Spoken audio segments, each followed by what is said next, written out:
हे hello बच्चा लोग, कैसे हो आप सब। मैं निकुंज जरीवाला एक बार फिर से आप सबका स्वागत करता हूं आपके अपने learning platform magnetic science institute पे, जहां पे मैं आपके लिए एनसीईआरटी फिजिक्स एंड केमिस्ट्री करता हूं simplified, point to point, line to line, जो आपको काम में आता है बोर्ड एग्जाम में, नीट एग्जाम में, साथ साथ में जेईई एग्जाम में, क्योंकि कंसेप्ट सर्वोपरि है।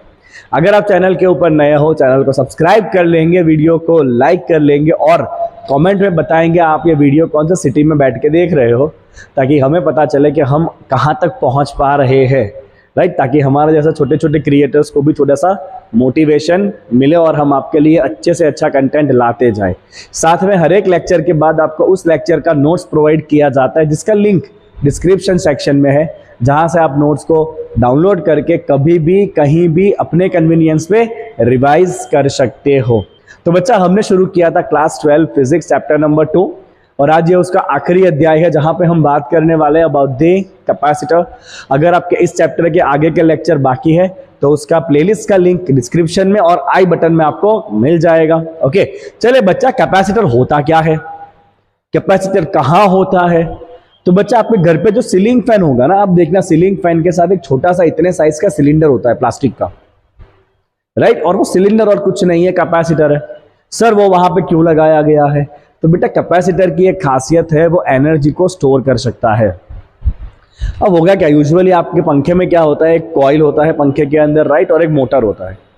अब आप तुरंत ही अगर सप्लाई चालू करोगे और मोटर अगर एकदम से चालू हो जाएगा, then there is a problem, right. पंखे को एकदम से जर्क के साथ चालू होगा तो प्रॉब्लम होगा। तो इसीलिए जो कैपेसिटर होता है वो क्या करेगा, सप्लाई वोल्टेज में से एनर्जी को स्टोर करता है और धीरे धीरे पंखे को एनर्जी देता है, ताकि पंखा स्मूथली घूमना शुरू करे और फिर अपने पिक पे पहुंचे। This is what the capacitor do.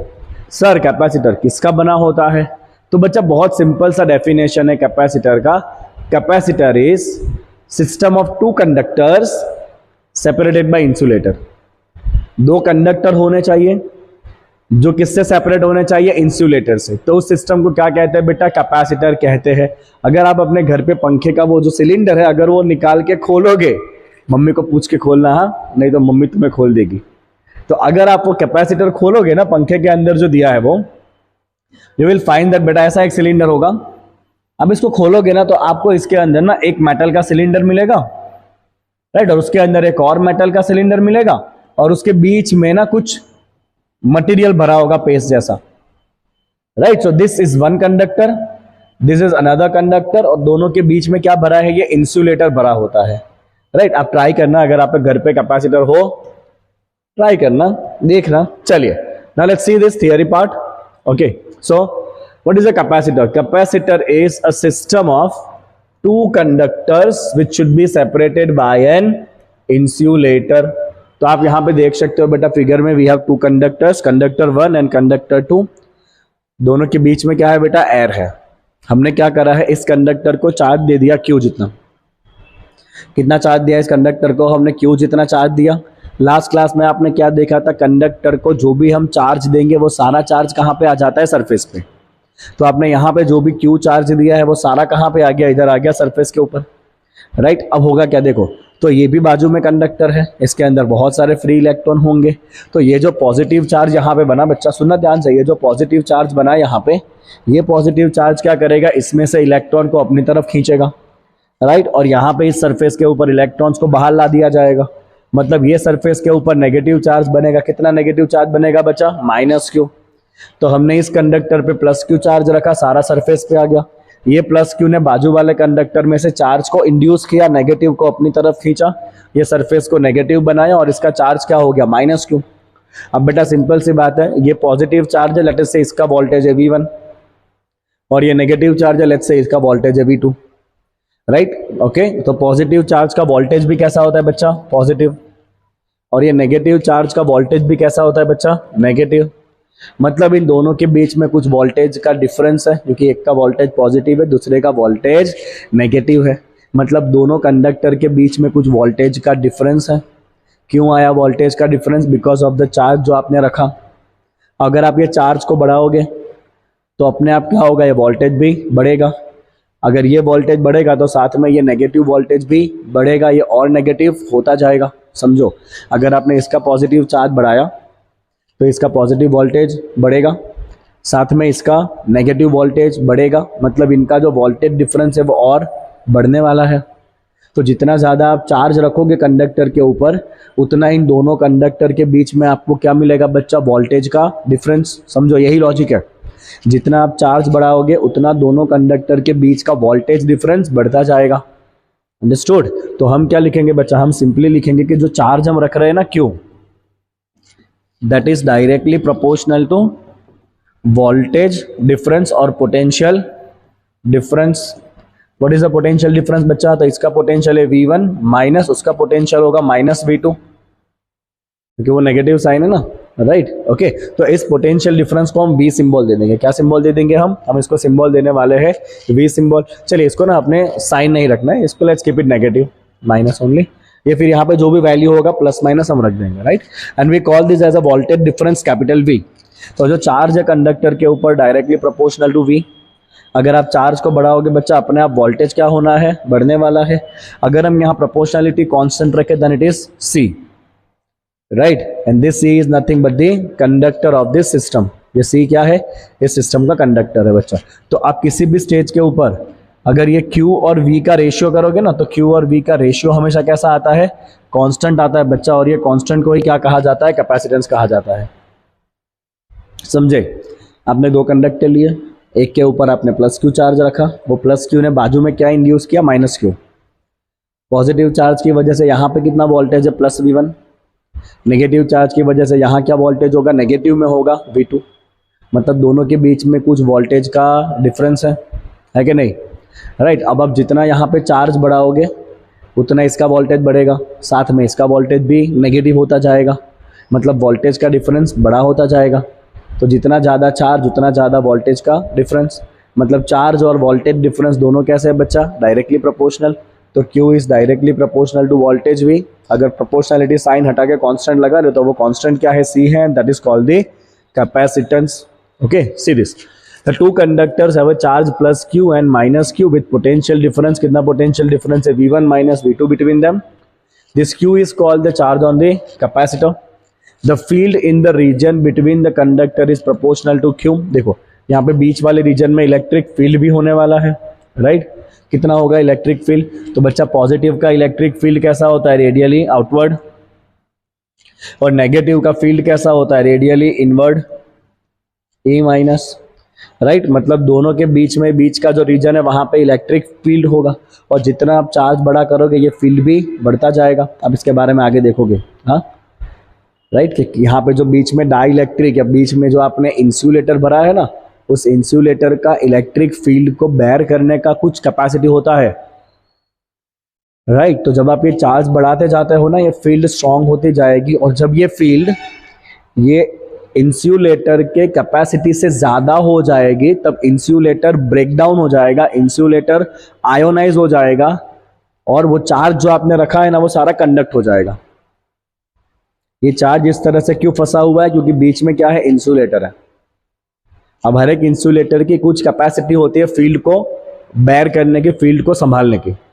अब आप यहाँ पे चार्ज बढ़ाते जा रहे हो तो ये फील्ड बढ़ते जाएगा। और जब ये फील्ड इस इंसुलेटर के कैपेसिटी, जिसे कहा जाता है डाइलेक्ट्रिक स्ट्रेंथ, जब ये फील्ड ये इंसुलेटर के डाइलेक्ट्रिक स्ट्रेंथ से बढ़ जाएगा तब वो डाइलेक्ट्रिक या इंसुलेटिंग मटेरियल का ब्रेकडाउन हो जाएगा, वो आयोनाइज हो जाएगा और चार्ज यहां से कंडक्ट होकर न्यूट्रल हो जाएगा, राइट? तो आप कब तक चार्ज दे सकते हो, जब तक ये इलेक्ट्रिक फील्ड ये बीच वाले इंसुलेटर को ब्रेकडाउन ना करे। ब्रेकडाउन नहीं होने देना है आपको बीच में से, राइट? चलिए देखते हैं। Okay, potential difference V is the work done per unit positive charge. Potential difference V is the work done per unit positive charge in taking a small test charge from the conductor 2 to 1 against the field. तो आप simply यहाँ पे voltage का formula, यहाँ पे definition use करा गया है। तो बच्चा वोल्टेज क्या होता है, वोल्टेज आपका होता है work done per unit charge, right? That means अगर आप मान लीजिए बच्चा कि अगर आपको +1 कूलम चार्ज को इस नेगेटिव से पॉजिटिव पे लेके जाना है प्लस 1 कूलम चार्ज को अगर आप नेगेटिव से पॉजिटिव पे लेके जाना चाहते हो तो आपको वर्क करना पड़ेगा। जो आपको वर्क करना पड़ेगा पर unit charge, that is the potential difference. ये 10th का फॉर्मूला है, potential difference is work done per unit charge. ठीक है, देखो मेरी यही खासियत है कि मैं आपको हर एक चीज़ें ना बहुत डिटेल में समझाता हूँ। मैं बाकी यूट्यूबर की तरह चाहता तो आपको फटाफट ये बता देता कि इतना चार्ज रखा, इतना वोल्टेज आया, V proportional to Q that is C। ऐसा नहीं होता है, डिटेल में समझो, क्योंकि पिछले 2-3 साल से नीट और जेई एग्जाम में स्टेटमेंट बेस्ड क्वेश्चन बहुत पूछे जा रहे हैं और वहाँ पे आपका कंसेप्ट चेक होता है कि आप कंसेप्चुअली कितने सही हो, जान रहे। ठीक है, चल बेटा। ओके, सो पोटेंशियल डिफरेंस क्या है? It is the work done per unit charge in taking the small test charge from the conductor 2 to conductor 1। चलिए, और ये जो वोल्टेज है that is directly proportional to charge, जो मैंने आपको पहले ही बताया। तो इसका जो charge is directly proportional to voltage difference, और जो कांस्टेंट बनेगा वही कांस्टेंट क्या है आपका? कैपेसिटेंस C है। ठीक है, समझे बच्चा? चलिए ओके, आगे देखते हैं। तो हमने यहाँ तक क्या सीखा? हमने सीखा कि Q equal to C into V, और कैपेसिटेंस C क्या होता है बच्चा? Q डिवाइड बाई V होता है। Okay, let's make it's dimension. इसका डायमेंशन बनाते हैं, इसका यूनिट देखते हैं। चलिए पहले इसका यूनिट लिखते हैं बच्चा। तो यूनिट क्या होना है? यूनिट होना है चार्ज क्या होता है? कूलम, और वोल्ट क्या होता है? वोल्ट। तो एक यूनिट हो गया आपका कूलम पर वोल्ट, समझे? एक यूनिट क्या हुआ आपका? Coulomb per volt. अब जो दूसरा यूनिट जो आपको बहुत काम में आता है, that unit is Faraday. The symbol of Faraday is F। चलिए बच्चा, इसका डायमेंशन बना लेते हैं। कैसे बनाएंगे इसका डायमेंशन? तो चार्ज बाय वोल्टेज। चार्ज का डायमेंशन क्या होता है बच्चा? A1 T1। ओके, और वोल्टेज क्या होता है? वोल्टेज होता है M1 L2 T-3 A-1। This is the voltage. ऊपर ले लो, ये हो जाएगा M-1 L-2 T4 A2। तो this is the dimension of the capacitance. क्या है बच्चा? ये कैपेसिटेंस का डायमेंशन है। समझे ना कैसे बनाया? ओके, चलिए अब ये वाला पॉइंट जो मटेरियल का ब्रेकडाउन की बात करें ना, वो पॉइंट देखो। Now high potential difference implies strong field around the conductor. जो मैंने आपको बताया कि जितना ज़्यादा आप यहाँ पे वोल्टेज रखोगे उतना ये इलेक्ट्रिक फील्ड स्ट्रॉन्ग होता जाएगा और मटेरियल को, बीच वाला जो इंसुलेटर है उसको ब्रेक डाउन कर देगा, तोड़ देगा, राइट? जो आपको नहीं होने देना है ना? ओके, तो थोड़ा लाइट हटा लेता हूँ।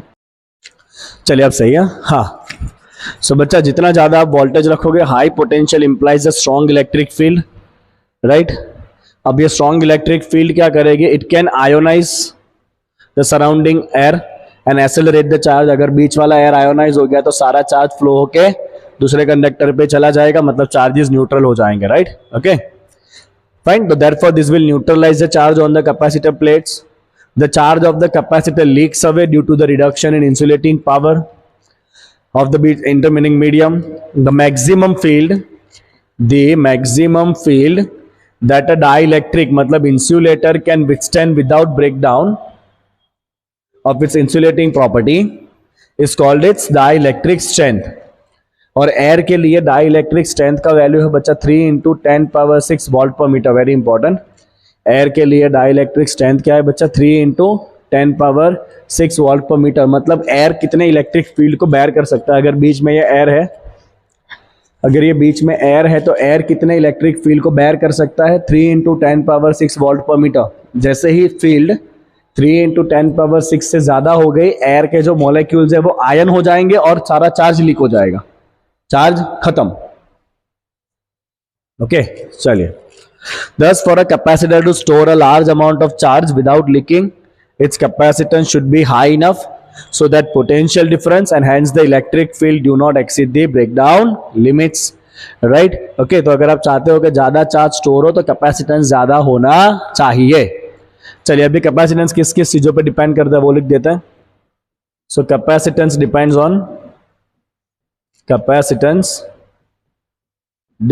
On first, it depends on dimension of conductor.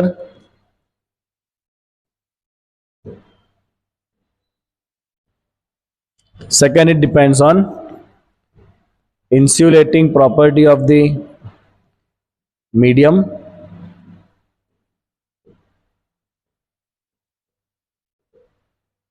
Right? तो ये दो चीजों पे कैपेसिटर डिपेंड करता है। ध्यान रखना बेटा, कैपेसिटर ना Q पे डिपेंड करता है ना V पे डिपेंड करता है। ये एग्जाम में पूछा जाता है। क्योंकि अगर आप चार्ज बढ़ाओगे तो वोल्टेज अपने आप बढ़ जाता है, वो रेशियो बदलता नहीं है।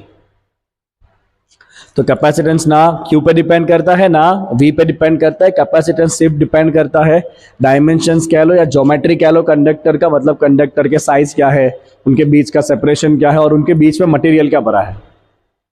इन्हीं दो बातों के ऊपर आपका कैपेसिटर डिपेंड करता है, वो Q और V पे डिपेंड करता नहीं है। ये बात ध्यान में रखना, ठीक है बच्चा। चलो इतना बेसिक क्लियर आपको कैपेसिटर का। तो क्या होना है कैपेसिटर में होने हैं दो कंडक्टर, बीच में क्या होना है इंसुलेटर। आप एक के ऊपर अगर चार्ज रखोगे तो दूसरे पे अपोजिट चार्ज अपने आप बनेगा और दोनों के बीच में वोल्टेज का डिफरेंस क्रिएट होगा, और जितना ज़्यादा चार्ज उतना ज़्यादा वोल्टेज का डिफरेंस। तो ये जो Q और V प्रोपोर्शनल है उसका जो कांस्टेंट है वो क्या है, कैपेसिटेंस C है। Got it. और आप कहाँ तक चार्ज को स्टोर कर सकते हो, जब तक वो इलेक्ट्रिक फील्ड, बीच के इंसुलेटिंग मीडियम का इलेक्ट्रिक फील्ड उसके कैपेसिटी से कम रहना चाहिए। अगर वो इलेक्ट्रिक फील्ड और मीडियम की कैपेसिटी से बढ़ गया तो फिर मीडियम लीक कर देगा, सारे चार्ज को बैलेंस कर देगा, राइट।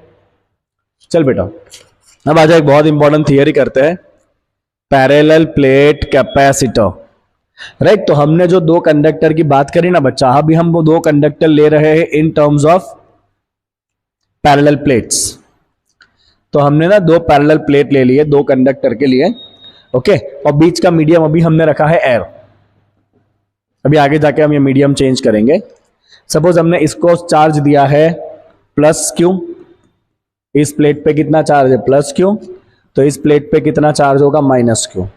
तो ऑब्वियसली ये वाले प्लेट पे क्या चार्ज डेंसिटी बननी है आपकी प्लस सिग्मा, क्या चार्ज डेंसिटी बनेगी इसके ऊपर प्लस सिग्मा, और इसके इनर फेस के ऊपर क्या चार्ज डेंसिटी बनेगी, तो इसके इनर फेस पे चार्ज डेंसिटी बनने वाली है माइनस सिग्मा, राइट। जो भी आगे देखा कि इसके ऊपर अगर आप चार्ज रखोगे तो ये अपने आप यहाँ पे अपोजिट चार्ज को इंड्यूस कर लेगा। तो यहाँ पे प्लस Q रखा है तो यहाँ अपने आप क्या आ जाएगा माइनस Q आ जाएगा, राइट। इन दोनों के बीच में कुछ पोटेंशियल का डिफरेंस होगा जो हमने देखा, इसका वोल्टेज पॉजिटिव होगा, इसका वोल्टेज नेगेटिव होगा, दोनों के बीच में वोल्टेज का कुछ डिफरेंस होगा। तो हम लिख देते हैं यहाँ पे let's say potential difference between the two plates is equal to V, okay. चलिए नाउ ये पॉजिटिव प्लेट है बेटा, पॉजिटिव प्लेट का इलेक्ट्रिक फील्ड कैसा होगा रेडियली आउटवर्ड। तो ये किसका इलेक्ट्रिक फील्ड है बच्चा, पॉजिटिव प्लेट का, जो कैसा दिख रहा है आपको रेडियली आउटवर्ड। नेगेटिव प्लेट का फील्ड कैसा होता है बच्चा, नेगेटिव प्लेट का फील्ड होता है रेडियली इनवर्ड। ये वाला प्लेट, इसका फील्ड कैसा होगा रेडियली इनवर्ड। देख लो पॉजिटिव का बाहर की तरफ है ब्लू एरो, नेगेटिव का अंदर की तरफ है green arrow. This is the field of negative,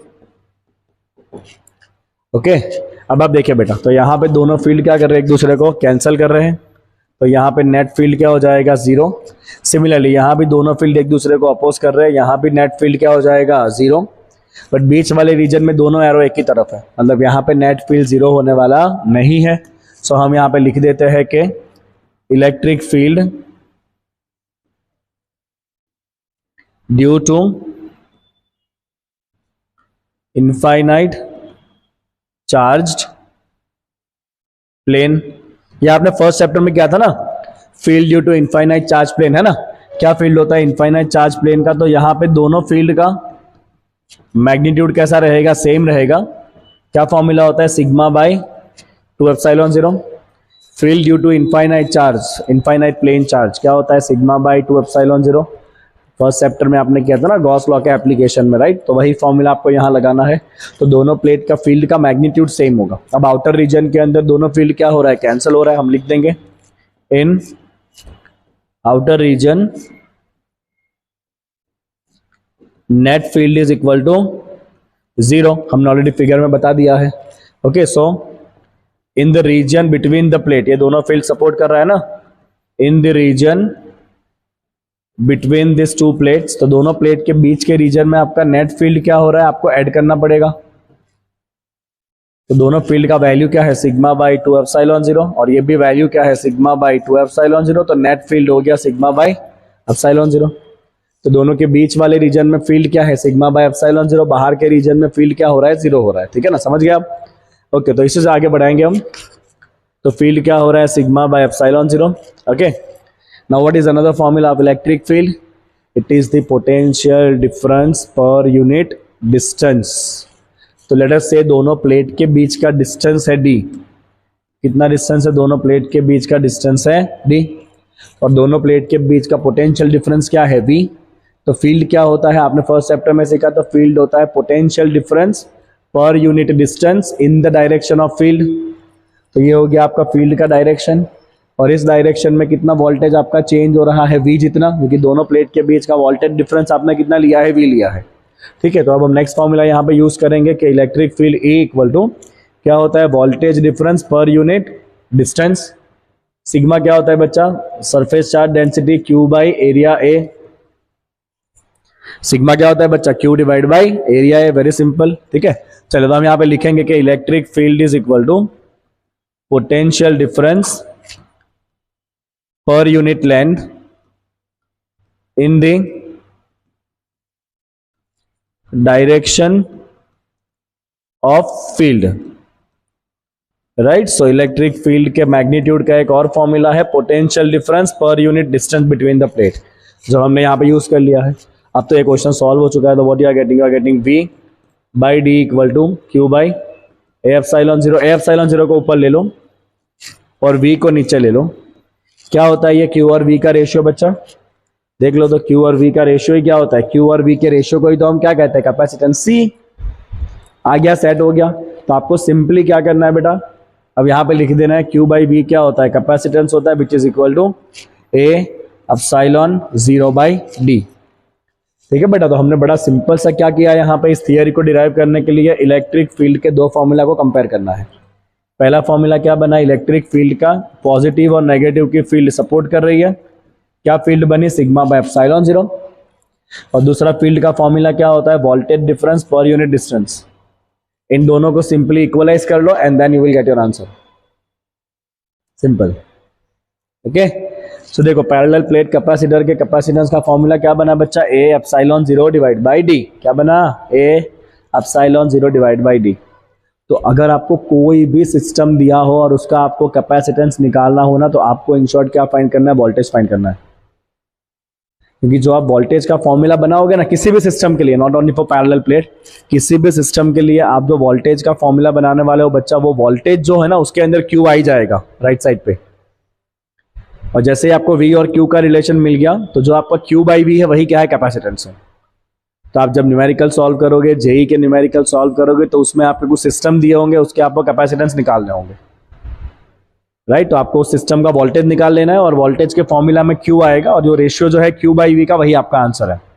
ध्यान रहे, ठीक है। चलिए ओके, अब यहाँ पे ना ये फॉर्मूला लाते वक्त हमने एक चीज अजम्पशन करी है, और वो अजम्पशन ये है कि प्लेट के बीच का डिस्टेंस बहुत कम है compare to the area of plate. Right, तो ऐसा क्यों बेटा? अब इससे क्या होता है? राइट, बहुत बारीकी से सारी चीजें सीखना है बच्चा लोग। अगर ये D square double less than A है ना, तो यू कंसिडर कि जो आपका इलेक्ट्रिक फील्ड है, ये पॉजिटिव प्लेट है सपोज, सी ये पॉजिटिव प्लेट है और ये नेगेटिव प्लेट है। तो यू कंसिडर कि इलेक्ट्रिक फील्ड एग्जैक्टली दोनों प्लेट के बीच के रीजन में कॉन्फाइंड है। बट अगर ये कंडीशन सेटिस्फाई नहीं हो रही है ना, अगर ये कंडीशन सेटिस्फाई नहीं हो रही है, मतलब अगर डी स्क्वायर बहुत छोटा नहीं है ना, then field will look like this. Field थोड़ी सी ऐसे बाहर निकल जाएगी, जिसे कहते हैं फ्रिंजिंग इफेक्ट। क्या कहते हैं इसको? फ्रिंजिंग इफेक्ट कहते हैं। राइट, तो this is called fringing of field. क्या कहा जाता है इसको? फ्रिंजिंग कहा जाता है। But majority of the cases के अंदर आपको डिस्टेंस बहुत ही कम दिया होता है compare to the area, so we always neglect fringing effect. But entrance में स्टेटमेंट में पूछा जा सकता है ओके कि फ्रिंजिंग होता है नहीं होता है, like that. See this for the plates with finite area, this will not be true near the outer boundary of the plate. The field line bend outward at the edges, जो मैंने बताया यहाँ पे, and the effect is called as fringing of the field. तो आपको ऐसा question आ सकता है ना कि capacitance of the parallel plate capacitor is A epsilon zero divide by D, और नीचे दूसरा स्टेटमेंट लिखा हो सकता है this is true for all capacitors. Answer is no. ये कब तभी वैलिड है जब प्लेट का एरिया बहुत बड़ा हो compare to the distance between the plate. अगर प्लेट का एरिया फाइनाइट है राइट, तो फिर आपको ये कंसिडर करना नहीं है, उसमें आपका ये फील्ड बाहर की तरफ भी बैंड होगा, जिसे फ्रिंजिंग कहते हैं। आगे बात समझ में, पैरेलल प्लेट कैपेसिटर। एक और मैं आपको बता देता हूं, कैपेसिटेंस ऑफ अ स्फीयर, फिर हम एक नेक्स्ट थियरी करेंगे। एक स्फीयर का कैपेसिटर क्या होता है, राइट, लेट्स चेक आउट। ये पूछा जाता है अर्थ का कैपेसिटेंस क्या है and all. Capacitance of the sphere, तो आपको पता है ना, सिंपल एक स्फीयर का वोल्टेज क्या होता है बच्चा, के क्यू बाय आर, होता है कि नहीं, होता है ना, राइट। आज ना बाहर इतनी बारिश हो रही है, खतरनाक बारिश हो रही है, थोड़ी लाइट भी कम है। ओके, तो आपको क्या रेशियो चाहिए, क्यू बाई वी चाहिए ना, तो ये राना वी को नीचे ले लो। Okay, so Q by V, R आ जाएगा ऊपर एंड स्मॉल के नीचे। ये क्यू बाई वी क्या होता है, कैपेसिटेंस सी। व्हाट इज के, 1/4πε0। तो 4πε0 कहाँ आ जाएगा, ऊपर आ जाएगा। तो क्या हो गया आपका स्फीयर का capacitance, 4πε0 into R. This is the capacitance of the sphere. क्या फॉर्मूला बना स्फीयर के कैपेसिटेंस का, 4πε0 इंटू आर। तो this is the capacitance of a sphere. ये ध्यान रखना बच्चा, एक मार्क के क्वेश्चन में आपको पूछा जा सकता है। अंडरस्टूड, मजा आ रहा है ना पढ़ने का। देखिए ना, मेरा प्रॉब्लम क्या है पता है, मेरा प्रॉब्लम यह है ना कि मैं बाकी यूट्यूबर की तरह ना चालू क्लास में, इस तरह चालू लेक्चर में ना आपको ज्यादा मनोरंजन नहीं दे सकता हूँ। शेरो शायरिया करना, नाचना कूदना, रोना धोना, ये सब मेरे से नहीं होता है। मैं तो प्योर कंटेंट का टीचर हूँ, मैं प्योर कंटेंट पढ़ाता हूँ, राइट। क्योंकि आप जब यूट्यूब पे आते हो ना, तो आपको एंटरटेनमेंट होना, एंटरटेन के लिए नहीं आते हो। एंटरटेन के लिए तो बड़े चैनल है ऑलरेडी यूट्यूब पे। मैं चाहता हूँ कि आपको यूट्यूब के ऊपर वो फीलिंग मिले जो आपको लाइव क्लास में मिलती है, जहाँ पे सीरियसली पढ़ाई होती है, और मैं वही कर रहा हूँ, राइट। चले बच्चा, और आप देख सकते हो quality wise I don't think मैंने कोई कॉम्प्रोमाइज़ किया है। बड़ा अच्छा सा लेक्चर चल रहा है, बड़ा अच्छी सी क्लैरिटी के साथ, अच्छे से वॉइस क्वालिटी के साथ। स्टिल अगर आपको और कुछ इंप्रूवमेंट चाहिए तो आप कमेंट पे बताना, मैं इंप्रूवमेंट कर दूंगा, हो जाएगा। चलो, now what is the effect of dielectric on capacitance. बच्चा आपने ऐसा देखा कि ये दो कैपेसिटर के बीच में या दो कंडक्टर के बीच में, इस पे पॉजिटिव चार्ज है, इस पे नेगेटिव चार्ज है। ये बीच का मीडियम कैसा होता है, इंसुलेटर होता है ना। और हमने क्या देखा कि ये बीच वाले रीजन में ना डेंजर बनता है इलेक्ट्रिक फील्ड का, और ये इलेक्ट्रिक फील्ड क्या करता है, ये इंसुलेटिंग मटेरियल को ब्रेक डाउन कर देता है एक कैपेसिटी के बाद। तो अगर आप चाहते हो कि आपका कैपेसिटेंस बढ़े, आप और चार्ज स्टोर कर पाओ, तो आपको ये बीच में जो मीडियम है ना, वो एयर की जगह पे कोई एयर से अच्छा इंसुलेटर लेना पड़ेगा। एयर की कैपेसिटी कितनी है फील्ड को विथस्टैंड करने की, 3 × 10⁻⁶ वॉल्ट पर मीटर।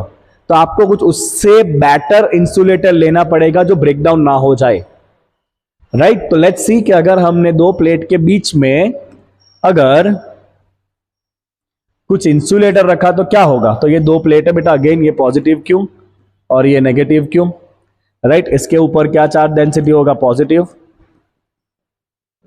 इसके ऊपर क्या चार्ज डेंसिटी होगा, नेगेटिव। अब हमने क्या करा है बेटा, बीच में पूरे स्पेस के अंदर, पूरे स्पेस को भर दिया है हमने। थोड़ा सा गैप आपको दिखेगा, but we are filling complete space. अब ये मेरे को पता है मेरे से बनना नहीं है, still will try. So we are filling entire space. इधर की लाइन ही नहीं हो रही है, कोई नहीं, हो गया, चला लेना बच्चा, ठीक है, ओके। तारी, ओ भाई क्या हो रहा है ये। चलो, तो हमने बीच के रीजन में क्या रख दिया, एक डाई इलेक्ट्रिक स्लैब रख दिया। क्या रख दिया बेटा, बीच में हमने रख दिया डाई इलेक्ट्रिक स्लैब, मतलब एक मस्त इंसुलेटर रख दिया। और ये स्लैब का जो डाई इलेक्ट्रिक कांस्टेंट है ना, वो कैपिटल के है। क्या है इसका, dielectric constant is capital K. और बच्चा ये डाई इलेक्ट्रिक कांस्टेंट होता है ratio of permittivity of this slab divide by permittivity of the air. तो this ratio is called dielectric constant. ये स्लैब का परमिटिविटी और एयर के परमिटिविटी या वैक्यूम के परमिटिविटी का ratio, that is called dielectric constant, capital K. Okay, चलिए now see what will happen now, समझिए आप। तो आपने देखा था कि अगर आप इंसुलेटिंग या डाई इलेक्ट्रिक मटेरियल को एक्सटर्नल फील्ड में रखते हो, ये रहा देखो, ये एक्सटर्नल फील्ड के अंदर आपने डाई इलेक्ट्रिक स्लैब को रखा था। स्लैब को रखने से क्या हुआ था, डाई इलेक्ट्रिक में जो भी डाइपोल्स है वो सारे डाइपोल प्रॉपर अलाइन हो जाएंगे और अंदर के रीजन के डाइपोल कैंसिल हो जाएंगे, बट सरफेस के ऊपर नेट चार्ज डेंसिटी बचेगा, है ना। तो यही कंसेप्ट को यूज करेंगे हम, क्योंकि हमने जब स्लैब को रखा ना बेटा, ऑलरेडी ये दोनों प्लेट के बीच में, पॉजिटिव और नेगेटिव के बीच में ऑलरेडी क्या होता है, इलेक्ट्रिक फील्ड होता है। तो ऑलरेडी इस रीजन के अंदर आपका एक्सटर्नल फील्ड ऑलरेडी है which is called E0, right. कितना था ये आपका E0? E0 is the field due to free charge. Free charge मतलब जो बाहर के चार्ज है ना, वो field due to free charge which is sigma. और उसका फील्ड का वैल्यू क्या था बच्चा? Sigma by epsilon 0। अब होगा क्या? तो ये डाई इलेक्ट्रिक के अंदर डाइपोल मोमेंट प्रॉपर डायरेक्शन में अलाइन हो जाएंगे, और ये जो प्लस प्लेट है उसके एंड पे क्या बचेगा?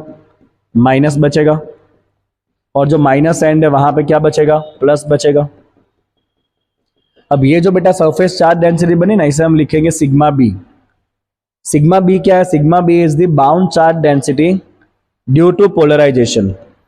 Bound charge density on slab due to polarization. वो जो पोलराइजेशन हुआ ना, डाई इलेक्ट्रिक के मॉलिक्यूल फील्ड लगते ही अलाइन हो गए, सेट हो गए हैं, राइट। ये एक्सटर्नल फील्ड में जैसे ही आप स्लैब रखोगे, स्लैब में जो भी मॉलिक्यूल होंगे वो एक्सटर्नल फील्ड E0 की वजह से प्यार से एक ही डायरेक्शन में सेट हो जाएंगे, और एक सरफेस पॉजिटिव बन जाएगा, दूसरा सरफेस नेगेटिव बन जाएगा। तो बच्चा स्लैब के अंदर अब खुद का भी इलेक्ट्रिक फील्ड बनने वाला है। बनेगा ना स्लैब के अंदर खुद का इलेक्ट्रिक फील्ड? ऑब्वियसली बनेगा। कैसे बनेगा? तो ये स्लैब का ये एंड क्या बना? पॉजिटिव, ये एंड क्या बना? नेगेटिव। तो ये इसकी वजह से एक एक्सटर्नल फील्ड के अपोज में फील्ड बनी विच इज योर EB। अल्ले, मतलब स्लैब के अंदर नेट फील्ड रिड्यूस हो गया। आपको वही चाहिए था, क्योंकि अगर यहाँ पे फील्ड ज्यादा होगा ना तो डाई इलेक्ट्रिक का पोलराइजेशन, आयोनाइजेशन हो जाएगा और चार्ज लीक हो जाता है। आपको क्या करना है बेटा? दोनों स्लैब के बीच के रीजन में जो फील्ड है उसको रिड्यूस करना है, क्योंकि अगर फील्ड बढ़ा ना तो वो इंसुलेटर जो है वो ब्रेक डाउन हो जाएगा, आयोनाइज हो जाएगा, सारा चार्ज लीक हो जाएगा। सही है कि गलत है? सही बोलता है आपका सर। तो आपने जैसे ही स्लैब रखा ना, क्या हुआ देखो, स्लैब के अंदर पोलराइजेशन की वजह से एक्सटर्नल फील्ड के अगेंस्ट में एक और फील्ड बना, ताकि नेट फील्ड आपका माइनस हो जाएगा, क्योंकि दोनों फील्ड एक दूसरे को अपोज कर रहे हैं। मतलब इस स्लैब के अंदर फील्ड रिड्यूस हो गया, फील्ड रिड्यूस हो गया तो उसके इंसुलेटिंग प्रॉपर्टी को अभी कोई खतरा नहीं है। यही लॉजिक है। तो हम यहां पे लिखेंगे कि नेट फील्ड कितना हो गया स्लैब के अंदर? Net field in the slab. तो हम लिखेंगे net field is equal to external field minus field due to the bound charge E0 minus EB। चलो E0 क्या होता है? Sigma by epsilon 0। तो ये बाउंड चार्ज के लिए क्या लिखेंगे? Sigma B divide by epsilon 0। तो ये हो गया आपका sigma minus sigma B by epsilon 0। तो नेट फील्ड आपका इतना हो गया, राइट। स्लैब नहीं था तो फील्ड क्या था? Sigma by epsilon 0। स्लैब रखते ही बीच में फील्ड क्या हो गया बच्चा? Sigma minus sigma B by epsilon 0। Getting it? चलिए, अब ये जो पोलराइजेशन हुआ है ना बेटा, ये किसकी वजह से हुआ? ये हुआ है एक्सटर्नल फील्ड की वजह से, बिकॉज एक्सटर्नल फील्ड ने मॉलिक्यूल को अलाइन किया। और एक्सटर्नल फील्ड किसकी वजह से था? ये सिग्मा की वजह से था। तो हम सिंपली क्या लिख सकते हैं बेटा? हम लिख सकते हैं कि ये जो टर्म है ना ऊपर पोलराइजेशन वाला, right, this is directly proportional to the external sigma. क्यों भाई? वापस एक बार, ये बाउंड चार्ज किसकी वजह से बना? Because of this field. क्योंकि ये जो एक्सटर्नल फील्ड है उसी ने क्या करा? स्लैब को पोलराइज किया, उसकी वजह से ये सिग्मा भी बना है। तो सिग्मा बी बनने के पीछे का रीजन क्या है? E0। और ये E0 एक्सटर्नल फील्ड आया कहां से था? Because of this sigma. तो अल्टीमेटली जो पोलराइजेशन हो रहा है that is directly proportional to what बच्चा? सिग्मा। तो जो आपका टर्म बन रहा है पोलराइजेशन का, sigma minus sigma B, that is directly proportional to sigma.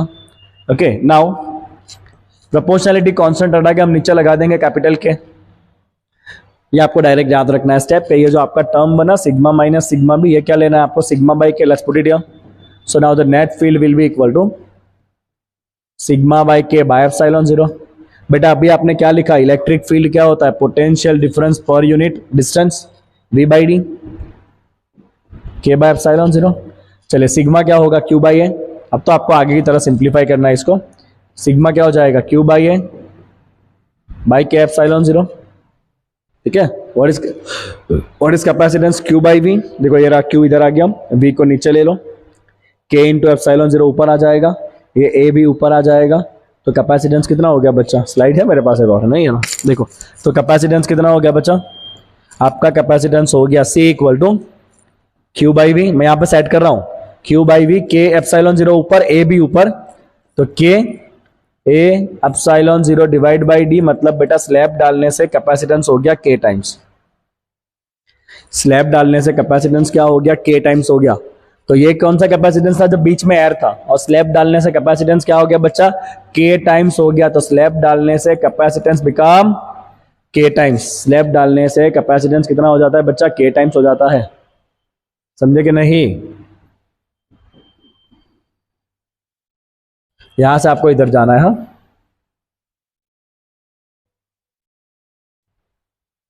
Got it, आई बात समझ में। तो हुआ क्या, जैसे ही आपने स्लैब रखा, इलेक्ट्रिक फील्ड की वजह से स्लैब का पोलराइजेशन हुआ, और स्लैब के अपोजिट फेसिस के ऊपर चार्ज डेंसिटी इंड्यूस हुई, इसकी वजह से स्लैब के अंदर खुद का फील्ड बना एक्सटर्नल के अपोजिट, तो नेट फील्ड क्या हो गया, E0 माइनस EB, तो net field is E0 minus EB, E0 free charge density का था सिग्मा बाय एप्सिलॉन 0, और ये EB ये बाउंड चार्ज की वजह से which is sigma B by epsilon 0, और ये जो टर्म बना सिग्मा माइनस सिग्मा बी, इसके पीछे का रीजन ही है ये सिग्मा, जिसकी इलेक्ट्रिक फील्ड थी, जिसने स्लैब को पोलराइज किया। तो sigma by sigma B, sigma minus sigma B is proportional to sigma, constant लगा देंगे नीचे कैपिटल K, ये आपको याद रखना है, constant is 1 by K, will put it here and then आगे की तरह सिंप्लीफाई करेंगे, you get the capacitance become K time.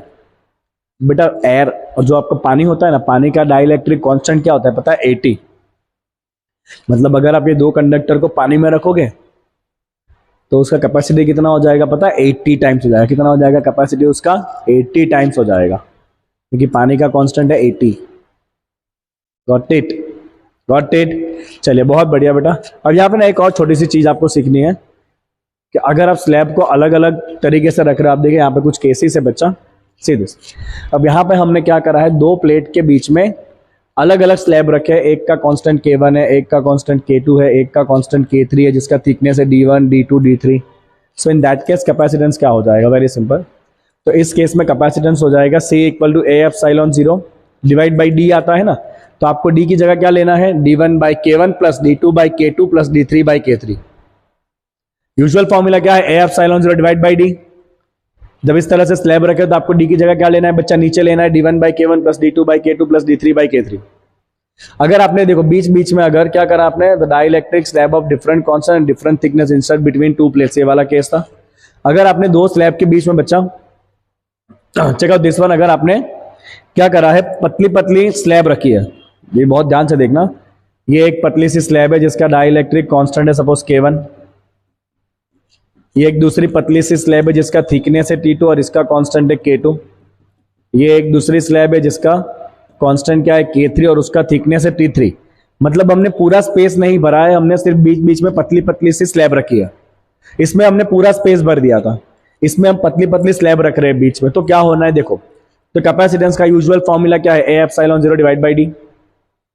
आपको क्या करना है, अगर इस तरह से स्लैब रखे बीच बीच में पतले पतले स्लैब, तो आपको क्या करना है, आपको करना है capacitance equal to A epsilon 0 divide by, पहले तो जो टोटल डिस्टेंस D है ना बच्चा, ये टोटल डिस्टेंस जो D है उसमें से ये T1 पहले माइनस कर दो, तो D में से क्या माइनस कर देना है आपको, T1, और क्या माइनस कर देना है, ये T2, और क्या माइनस कर देना है, ये T3। मतलब टोटल डिस्टेंस में से पहले ये सारी छोटी छोटी थिकनेस को माइनस कर लो। अब उसकी जगह आपने स्लैब रख दिया ना, तो स्लैब रख दिया तो क्या डाल देना है आपको उसकी जगह पे, जहां पे स्लैब रखा है वहां पे क्या डालना है आपको, D by K, D by K, D by K, D by K।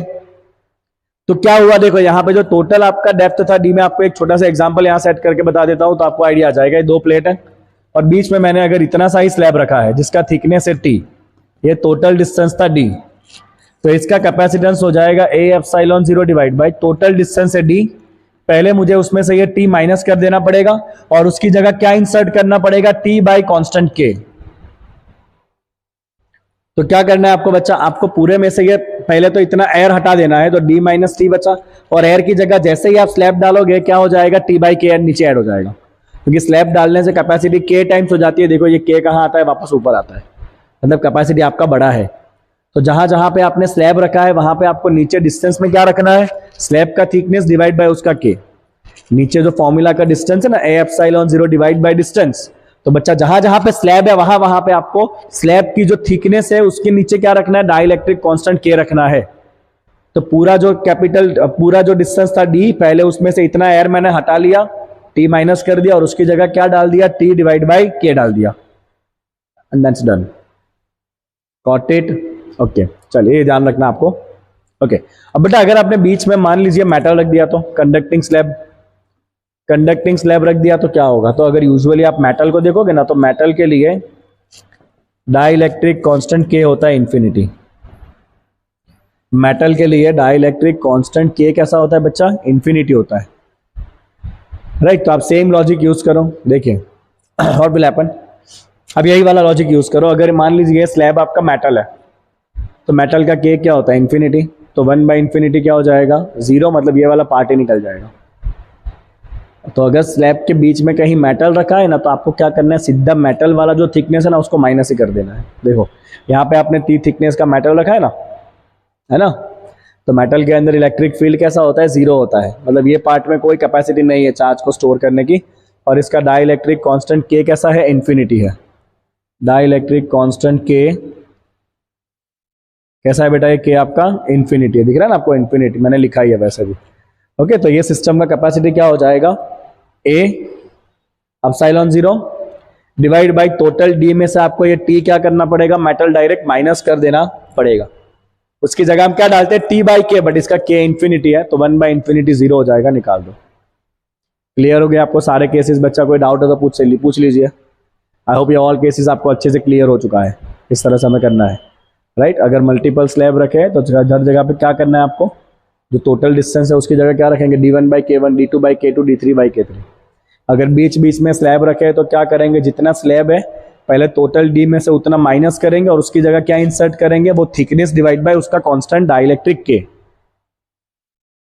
समझ आ गया आपको? चलिए अब बेटा एक टॉपिक जो इन्होंने बुक में से हटा दिया है, विच इज द, हाँ ये है topic, capacitor in series and parallel, we have it. Okay, now let's check this one. ये भी बहुत पूछा जाता है, स्पेशली एमसीक्यूज में बहुत आता है ये। हमें क्या करना है बेटा, कैपेसिटर को पहले हम चार्ज करते हैं। अब ध्यान से देखना, हाँ बेटा हम यूजुअली क्या करते हैं, ये कैपेसिटर है और हम इस कैपेसिटर को एक बैटरी कनेक्ट करके चार्ज करते हैं। क्या करते हैं, इस कैपेसिटर को एक बैटरी कनेक्ट करके हम चार्ज करते हैं। अब आगे नोट्स में कैपेसिटर का सिंबल डाल देना, मैंने सिंबल नहीं लिखा है, यहाँ पे आप इसका सिंबल डाल देना कैपेसिटर का। सो कैपेसिटर का सिंबल ऐसे होता है, this is the capacitor C. और अगर आप 2 लाइन के ऊपर ऐसे एरो बनाओगे ना, तो ये हो गया वेरिएबल कैपेसिटर, मतलब आप ये कैपेसिटर को वेरी कर सकते हो। ये फिक्स कैपेसिटर है, ये वेरिएबल कैपेसिटर है, ठीक है। चलिए बैक टू दिस। हाँ, तो हम क्या कर रहे हैं बच्चा, हम कैपेसिटर को बैटरी की मदद से चार्ज कर रहे हैं। लेट अस से बैटरी का वोल्टेज है V। अब होगा क्या, धीरे धीरे बैटरी में से चार्ज आएगा और वो इस कैपेसिटर को चार्ज करेगा, और कुछ टाइम के बाद कैपेसिटर का खुद का वोल्टेज भी क्या हो जाएगा, बैटरी जितना हो जाएगा। और अब देखो यहाँ से बैटरी में से पॉजिटिव चार्ज आएगा, मतलब ये प्लेट कैसा बनेगा, पॉजिटिव, और ये प्लेट कैसा बनेगा, ऑब्वियसली नेगेटिव। मतलब कुछ टाइम के बाद इसका जो वोल्टेज बनना, चूंकि इसमें जैसे जैसे चार्ज स्टोर होगा ना, तो इसका वोल्टेज बनेगा V = charge divide by capacitance C, V = Q/C। एक ही जो फॉर्मूला करा आपने ना, Q/V = C, तो Q/C = V, है ना। तो जैसे जैसे इसमें चार्ज आएगा इसके अंदर वोल्टेज बनता जाएगा, और जब इसका वोल्टेज या बैटरी का वोल्टेज जितना हो जाएगा तब कैपेसिटर चार्ज हो चुका है और सिस्टम में अभी कोई करंट फ्लो होने वाला नहीं है, क्योंकि इसका वोल्टेज और इसका वोल्टेज दोनों एक दूसरे को अपोजिट करेगा। देखो इसके प्लस प्लेट के साथ इसका भी प्लस प्लेट कनेक्ट हो रहा है, राइट, मतलब ये अपोजिंग कनेक्शन है। और जब ये कैपेसिटर पूरी तरह चार्ज हो जाता है ना, तो वो सर्किट के करंट को बंद कर देता है। तो आपको बहुत सारे ऐसे क्वेश्चन होंगे जहां पे सर्किट में कैपेसिटर दिया होगा, साथ में रेजिस्टर भी दिया होगा। तो जो लाइन में कैपेसिटर जुड़ा है ना, उस लाइन को आप हटा दो, क्योंकि कैपेसिटर जैसे ही चार्ज होगा वो करंट को बंद कर देता है। Got it what I said? Right, okay. चलिए आप आगे एमसीक्यूज में आपको कराऊंगा, वहां पे हम देखेंगे। आपको क्या करना है पता है, आपको इसके अंदर ना स्लैब इंसर्ट करना है। आपको क्या करना है बेटा, आपको इसके अंदर इस तरह से एक स्लैब लेना है, ये मोटा हो गया स्लैब। आपको पूरा स्पेस के अंदर एक स्लैब भरना है जिसका डाइलेक्ट्रिक कांस्टेंट है के। ठीक है, तो पहली बार हम जब स्लैब कैपेसिटर के अंदर डाल रहे हैं तो हम बैटरी को डिस्कनेक्ट करके क्या करेंगे, हम बैटरी को डिस्कनेक्ट करके स्लैब इंसर्ट करेंगे। कौन डिस्कनेक्ट हुआ है बेटा यहां पे, कौन रिमूव हुआ है, बैटरी। तो बैटरी हम फिर कैपेसिटर चार्ज हो गया, चार्ज होने के बाद हमने बैटरी को हटा दिया है, राइट। तो this is the situation in the first case. इसका केस का क्या है आपका बेटा, तो ये कैपेसिटर पूरी तरह से चार्ज हो चुका है, बैटरी हम निकाल चुके हैं और अब हम इसके अंदर स्लैब डाल रहे हैं। हमने बैटरी निकाल दिया और अब ये स्लैब हम अंदर डाल रहे हैं। और सेकंड केस में हमें क्या करना है बच्चा, इस केस के अंदर अगर आप देखोगे ना तो बैटरी अभी भी कनेक्टेड है, कैपेसिटर चार्ज हो चुका है, ये बैटरी अभी भी कनेक्टेड है, राइट। उसके ऊपर ऑलरेडी चार्ज आ चुका है और उसके बाद हम इसमें स्लैब डाल रहे हैं और स्लैब डालते वक्त अभी भी बैटरी कनेक्टेड है। इसमें बैटरी निकाल चुके हैं, इसमें बैटरी कनेक्टेड है। देखना है किस तरह से क्या चीजें वेरी होगी। सबसे पहली बात, जैसे ही आप स्लैब डालोगे, स्लैब डालने से सिस्टम का कैपेसिटी के टाइम्स हो जाता है, जो अभी आपने आगे देखा कि स्लैब डालते ही कैपेसिटी क्या हो जाता है, के टाइम्स हो जाता है। तो बैटरी कनेक्टेड हो के ना हो, स्लैब डालते ही कैपेसिटेंस क्या हो जाएगा, के टाइम्स हो जाएगा। तो देख लो बच्चा, दोनों में आपका कैपेसिटेंस क्या हो गया, के टाइम्स हो गया। कैपेसिटेंस बड़ा मतलब चार्ज को स्टोर करने की कैपेसिटी बड़ी, मतलब कैपेसिटर को और चार्ज चाहिए, उसका कैपेसिटी बड़ा है। इधर तो बैटरी ही नहीं है, चार्ज कहां से आएगा, तो इसमें कोई एक्स्ट्रा चार्ज आने वाला नहीं है, मतलब charge will not change. But इस केस में क्योंकि बैटरी जोड़ा हुआ है, कैपेसिटी बड़ा है ऊपर, तो बैटरी और चार्ज सप्लाई करेगा और कैपेसिटर का चार्ज बढ़ के हो जाएगा के टाइम्स। समझे, इसमें चार्ज कहां से लेगा, बैटरी ही नहीं है, इसमें बैटरी है और चार्ज आएगा, कितना चार्ज हो जाएगा, के गुना। समझ रहे हो, माइक चालू है ना मेरा, हाँ भाई मेरे को बहुत डर लगता है। ओके,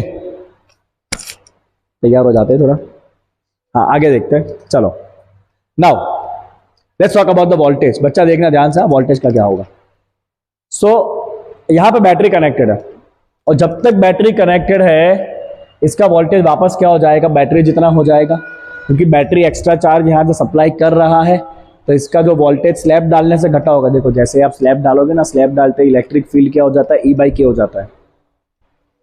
स्लैब का काम क्या था, फील्ड को डिक्रीज करना। स्लैब का काम क्या था, फील्ड को डिक्रीज करना। तो स्लैब डालते ही फील्ड क्या हो जाता है, डिवाइड बाय के टाइम्स, राइट। बट क्योंकि यहाँ पे इस केस में क्या हो रहा है, और चार्ज सप्लाई हो रहा है, राइट। चार्ज अगर और सप्लाई हो रहा है, बैटरी कनेक्टेड है, तो फाइनल वोल्टेज कितना हो जाएगा, वापस बैटरी का वोल्टेज हो जाएगा। समझो, आप बैटरी कनेक्टेड है ना, तो चार्ज वापस ट्रांसफर होगा और फाइनल वोल्टेज वापस कितना हो जाएगा, बैटरी जितना हो जाएगा। तो अगर बैटरी कनेक्टेड है तो फाइनल वोल्टेज बैटरी जितना ही रहेगा, अगर वोल्टेज सेम है तो फील्ड भी सेम रहेगा। और क्योंकि बैटरी ने एक्स्ट्रा चार्ज दिया है तो इसकी एनर्जी बढ़ के कितनी हो जाएगी, के टाइम्स हो जाएगी। कितनी हो जाएगी इसकी एनर्जी बढ़ के, के टाइम्स। एक बार वापस देखते हैं इस केस को। कैपेसिटर चार्ज हो चुका है, बैटरी अभी भी कनेक्टेड है और स्लैब आया अंदर। स्लैब आते ही कैपेसिटी कितना हो जाएगा, के टाइम्स। बैटरी कनेक्टेड है तो और चार्ज फ्लो होगा, चार्ज भी कितना हो जाएगा, के टाइम्स। बैटरी कनेक्ट रखा है तो वोल्टेज बैटरी के जितना ही रहने वाला है। अगर वोल्टेज सेम है तो फील्ड भी कैसा रहेगा, सेम। और क्योंकि एक्स्ट्रा चार्ज सप्लाई हुआ है तो एनर्जी कितनी हो जाएगी, के times. Got it, got it बच्चा, ओके। नाउ इस तरफ आप अगर बैटरी निकाल चुके हो, स्लैब डाला, स्लैब डालते ही कैपेसिटी क्या हो गया, के टाइम्स। इसको और चार्ज चाहिए बट बैटरी है ही नहीं, तो चार्ज तो बदलने वाला है नहीं, राइट। क्योंकि एक्स्ट्रा चार्ज आया नहीं है, स्लैब जैसे ही आपने डाला, स्लैब डालते ही कैपेसिटी क्या हो जाता है बच्चा, 1/k टाइम्स इलेक्ट्रिक फील्ड ना। इलेक्ट्रिक फील्ड कितना हो जाता है, स्लैब डालते ही 1/k टाइम्स। इधर भी इलेक्ट्रिक फील्ड 1/k टाइम्स हुआ था, बट क्योंकि और चार्ज आया बैटरी में से तो वापस इलेक्ट्रिक फील्ड बढ़ के पहले जितना ही हो गया। इसमें तो चार्ज आने वाला ही नहीं है, तो इसका जो इलेक्ट्रिक फील्ड है वो कितना रहेगा, डिवाइड बाय के टाइम्स, राइट। इसका वोल्टेज भी क्या हो जाएगा, डिवाइड बाय के टाइम, बिकॉज बैटरी नहीं है। बैटरी होता तो वोल्टेज वापस बैटरी जितना हो जाता, बट बैटरी तो है नहीं, तो इसका वोल्टेज कितना हो जाएगा, डिवाइड बाय के टाइम्स। और इसकी जो एनर्जी है वो एनर्जी भी क्या हो जाएगी, डिवाइड बाय के टाइम्स। इसमें एक्स्ट्रा चार्ज आया था तो एनर्जी के गुना हो गई, एनर्जी बढ़ गई। इसमें कोई चार्ज नहीं आ रहा है, स्लैब डालते ही फील्ड डाउन हो गया, वोल्टेज डाउन हो गया, तो एनर्जी भी डाउन होकर कितना हो जाएगा, डिवाइड बाय के टाइम्स। मेरे बच्चे एनसीईआरटी में नहीं दिया है बट इसके एमसीक्यूज बहुत पूछे जाते हैं। क्लियर, तो जब भी ऐसा क्वेश्चन है आप देखना स्लैब कनेक्टेड, मतलब बैटरी कनेक्टेड है कि नहीं है। लॉजिक क्या है, अगर बैटरी कनेक्टेड है और चार्ज आएगा, फील्ड और वोल्टेज वापस पहले जितना हो जाएगा और चार्ज हो जाएगा के गुना, एनर्जी हो जाएगी के गुना। बैटरी अगर नहीं जोड़ा है तो चार्ज तो आने वाला नहीं है, फील्ड हो जाएगा 1/k, एनर्जी हो जाएगा 1/k, वोल्टेज हो जाएगा 1/k, चार्ज आपका बदलने वाला नहीं है। Got it? चल आगे चलते हैं, ठीक है बच्चा।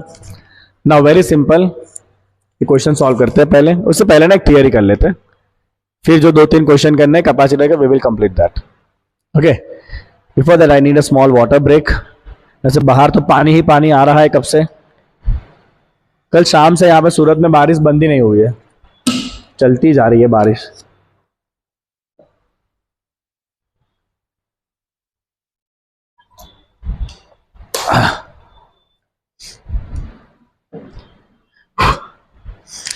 हाय मुन्ना, चल आगे चलते हैं। Now let's connect capacitors in series. मस्त बात है आपको बताने वाला हूं इसमें मैं। चलिए, capacitors connected in series. Let's say ये C1 है, ये C2 है, ये C3 और यहां पर है एक बैटरी, इसका वोल्टेज है V। ठीक है बेटा, बहुत वेरी सिंपल सी बात है कि बैटरी में से जो भी चार्ज आएगा Q, वो इधर डिपॉजिट होने वाला है, तो ये प्लेट क्या हो जाएगा Q, तो इस तरफ ये कितना इंड्यूस करेगा -Q।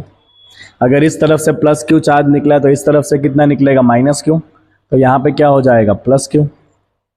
अगर ये +Q है तो यहाँ पे क्या आएगा -Q और ये क्या होगा +Q। मतलब अल्टीमेटली सारे कैपेसिटर पे चार्ज कैसा रहना है, सेम, क्योंकि करंट के लिए ना खाली एक ही लाइन है फ्लो होने का। अगर फ्लो होने के लिए एक ही लाइन है तो सबको चार्ज कैसा मिलना है, सेम। चार्ज डिवाइड होने वाला ही नहीं है, चार्ज तो एक ही लाइन से जा रहा है आगे। अगर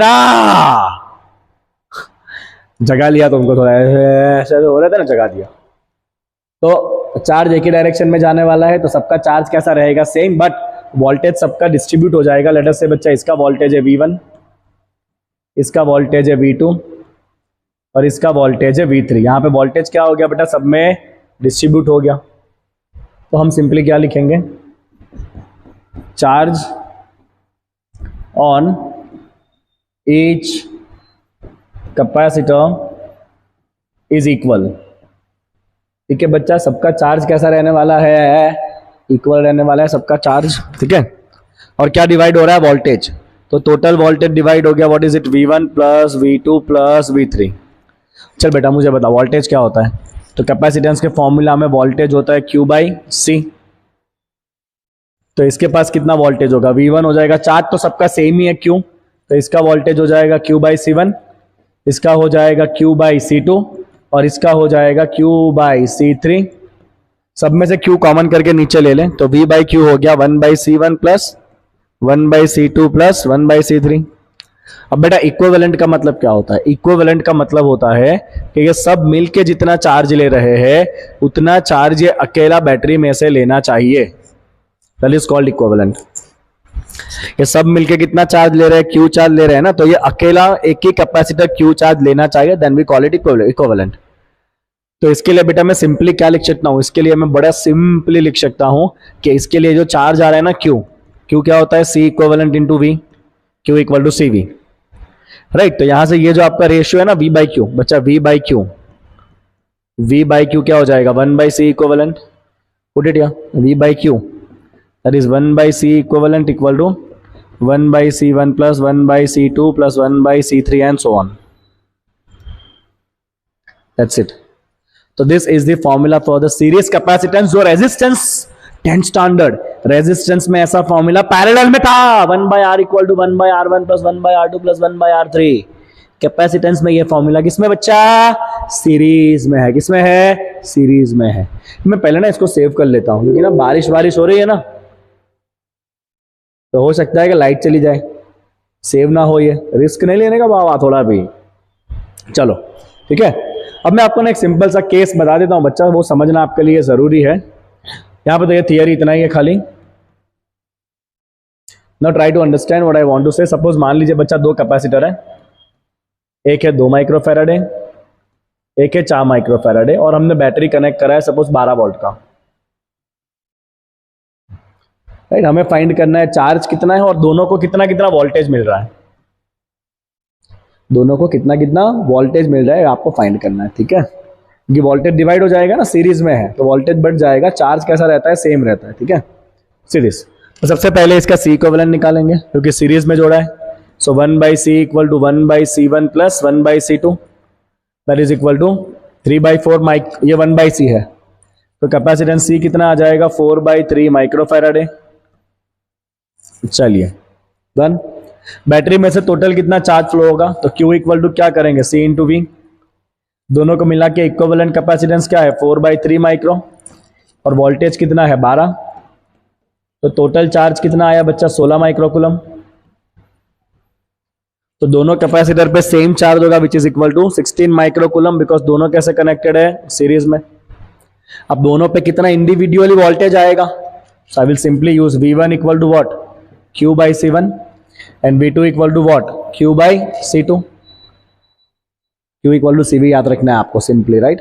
MCQ जब करेंगे ना तब इसमें बहुत वैरायटी ऑफ प्रॉब्लम आते हैं MCQ में, मैं आपको कराऊंगा तब, ठीक है। चलो चार्ज तो दोनों पे सेम है विच इज 16 माइक्रो और C1 दिया है 2 माइक्रो, तो इसके ऊपर कितना वोल्ट हो गया 8 वोल्ट आ गया ना। Q कितना है 16 माइक्रो, दोनों पे सेम है और C2 का वैल्यू क्या है 4, let's call it C2, this is C1। तो इसके ऊपर कितना वोल्ट आ जाएगा 4 वोल्ट, तो टोटल जो 12 वोल्ट है उसमें से 8 वोल्ट ये लेगा और 4 वोल्ट ये लेगा। तो पहले C इक्विवेलेंट, उसके बाद total charge Q equal to CV, फिर वही चार्ज दोनों पे रहने वाला है सीरीज में है, तो अगर चार्ज मिल गया तो वोल्टेज क्या हो जाएगा Q/C1 Q/C2। Done done done done done. चलो क्लियर है ये कैपेसिटर इन सीरीज सबको बच्चा। मेन लाइन क्या है इसका, कैपेसिटर इन सीरीज में ये मेन लाइन है, आपको वोल्टेज डिवाइड करना होता है। Let's see capacitors in parallel. चलो एक कैपेसिटर ये है, एक कैपेसिटर ये है, एक कैपेसिटर ये है, सपोज इसका कैपेसिटेंस C1 C2 C3 और यहां पर एक बैटरी है, बैटरी का वोल्टेज है V। अब पैरेलल का मतलब क्या है बेटा पता है, हमने सबको सुनना ध्यान से, हमने सबको एक एंड साथ में कनेक्ट कर दिया और सबका दूसरा एंड साथ में कनेक्ट कर दिया और फिर एक एंड को हमने बैटरी के एक एंड के साथ जोड़ दिया और दूसरे को हमने बैटरी के दूसरे टर्मिनल के साथ जोड़ दिया। इससे होगा क्या, तो यहां पे कितना वोल्टेज आएगा बेटा, इस पॉइंट पे V वोल्ट आएगा जो बैटरी का है और इस पॉइंट पे कितना वोल्ट आएगा 0 वोल्ट क्योंकि ये लो वोल्टेज है। ये टोटल कितना पोटेंशियल डिफरेंस देगा V वोल्ट, मतलब आपने पॉजिटिव पे अगर V वोल्ट लिया तो नेगेटिव पे क्या हो जाएगा 0 वोल्ट। मतलब बच्चा इसको कितना वोल्टेज मिला V-0, कितना वोल्टेज मिला इसको V, इस राइट तो नीचे लिखते हैं इसको, इसको भी कितना वोल्टेज मिला V-0 that is V, right. और इसको भी कितना वोल्टेज मिला that is also equal to V-0। ये लाइन में भी कितना वोल्टेज है V-0, तो इसका वोल्टेज भी हो गया V, मतलब सबको वोल्टेज पूरा मिलेगा that is the voltage of battery. यही खासियत है पैरेलल की, पैरेलल में सबको पूरा वोल्टेज मिलता है, राइट। तो यहां पे हम क्या लिखेंगे, क्या potential difference across all capacitors are equal and that is equal to V। सबको बैटरी का पूरा वोल्टेज मिला, बढ़िया, बहुत बढ़िया, बहुत बढ़िया। अब सपोज मान लो बैटरी में से चार्ज आया Q, अब वो Q यहाँ पे 3 लाइन में डिवाइड होने वाला है। सपोज C1 के पास चार्ज गया Q1, C2 के पास चार्ज गया Q2 और C3 के पास चार्ज गया Q3। तो यहाँ पे टोटल चार्ज जो आ रहा है ना बैटरी में से वो क्या हो रहा है बच्चा, डिस्ट्रीब्यूट हो जा रहा है। तो इसमें आपको शुरू कहाँ से करना है कि जो टोटल चार्ज है ना वो डिस्ट्रीब्यूट हो गया Q1 plus Q2 plus Q3। Now tell me what is Q, Q equal to CV। Q क्या होता है C इंटू V, तो इसके लिए क्या लिखेंगे C1 इंटू V क्योंकि वोल्टेज सबका सेम है। Q2 क्या लिखेंगे C2 इंटू V और Q3 क्या लिखेंगे C3 into V, that's the total charge Q। Now what is equivalent, equivalent का मतलब होता है कि अगर सबको हटा के आप एक ही कैपेसिटर लगा दो तो ये एक कैपेसिटर अकेला V वोल्ट के बैटरी में से कितना चार्ज खींचना चाहिए, Q चार्ज खींचना चाहिए, दैट इज कॉल्ड इक्विवेलेंट। तो इस इक्विवेलेंट के लिए आप Q क्या लिख सकते हो बच्चा, C equivalent into V, right. तो सब में से V कॉमन निकाल के इसके नीचे रख दो, and what is total charge by voltage? Total charge by voltage Q by V हो जाएगा, C इक्विवेलेंट। तो बच्चा पैरेलल में C इक्विवेलेंट क्या होता है? C1 plus C2 plus C3। Parallel में C इक्विवेलेंट क्या होता है मेरे बच्चे? C1 plus C2 plus C3। तो ये होता है आपका पैरेलल के अंदर। तो पैरेलल का बेटा मेन पॉइंट क्या है? पैरेलल में वोल्टेज कैसा रहता है? सबका सेम। और करंट क्या हो जाता है पैरेलल में? Distribute. Now you have to use Q equal to CV CV CV and then your answer will be there. तो पैरेलल में कैपेसिटर जोड़ोगे ना, कैपेसिटी बढ़ जाती है क्योंकि डायरेक्ट प्लस हो रहा है। सीरीज में कैपेसिटर जोड़ोगे, कैपेसिटी कम हो जाएगी बिकॉज सीरीज में 1/C हुआ था। और जब ये 1 होता है ना तो ओवरऑल आंसर छोटे से छोटा जो होगा उससे भी छोटा आएगा। When you do 1/C1 plus 1/C2, मैं आपको एक सिंपल एग्जांपल देता हूं, आपको आइडिया आ जाएगा। इस केस में देखो, हाँ सपोज हमने बच्चा 12 और 6 को इस तरह से जोड़ दिया पैरेलल में। ये कैसे कनेक्टेड है? पैरेलल। और अगर यही 12 और 6 को हम जोड़ दे सीरीज में, let's find out what is equivalent. तो पैरेलल में डायरेक्ट क्या हो जाएगा? प्लस करेंगे, कितना हो गया? 18। और सीरीज में क्या करेंगे? 1/C equal to 1/12 plus 1/6, LCM would be equal to 12। Okay, ये हो जाएगा आपका 1 + 2 that is equal to 1/4, that is 1/C। तो देख इसका C इक्विवेलेंट खाली कितना हो गया? 4 हो गया। मतलब जो छोटा था ना 6, उससे भी आंसर छोटा आया 4। तो सीरीज कॉम्बिनेशन में हमेशा कैपेसिटी कम हो जाती है, पैरेलल में हमेशा कैपेसिटी बढ़ जाती है क्योंकि पैरेलल में डायरेक्ट प्लस होता है। आई बात समझ में? Is that clear everyone? अब मैं आपको छोटा सा यहाँ पे ना क्वेश्चन बता देता हूँ पैरेलल का, कि चार्ज किस तरह से आपको डिस्ट्रीब्यूट करना है। Very simple. देखिए बच्चा, हाँ इसे फालतू फालतू क्वेश्चन पूछे जाते हैं। सपोज यहाँ से चार्ज आया, ये कैपेसिटर है, ये एक और कैपेसिटर है। सपोज इसका कैपेसिटी है 12 माइक्रोफैराड है और इसका कैपेसिटी है 4 माइक्रोफैराड है, ठीक है। और सपोज यहां से आपके पास चार्ज आ रहा है, सपोज जस्ट एक 60 माइक्रोकूलम। आपको बताना है 60 में से, है ना, मेरे साथ रहना सब लोग, मुझे बाहर जाना पड़ रहा है लिखने के लिए। आपको बताना है 60 में से इसको कितना चार्ज मिलेगा और इसको कितना चार्ज मिलेगा। This is what you have to answer. 60 में से किसको कितना चार्ज मिलेगा। अब मेरे पास इसका ना बेटा एक डायरेक्ट हिंट है। मेरा हिंट क्या है समझना। सपोज ये कैपेसिटर मेरा C1 है और ये कैपेसिटर है मेरा C2। अब मुझे इतना पता है दोनों का वोल्टेज कैसा होना है, सेम होना है, बिकॉज कॉम्बिनेशन कैसा है, पैरेलल है। तो पैरेलल में दोनों का वोल्टेज मेरे बच्चे है ना, यहाँ पे साथ में रहना। पैरेलल में दोनों का वोल्टेज कैसा रहना है, सेम है। चार्ज डिवाइड हो चुका है। तो we know the very simple formula कि चार्ज Q इक्वल टू क्या होता है, C इंटू V होता है कि नहीं। अब ये वोल्टेज तो कैसा है, कांस्टेंट है, क्योंकि दोनों का वोल्टेज सेम है पैरेलल में। तो Q डायरेक्टली प्रोपोर्शनल टू क्या हो जाएगा, C।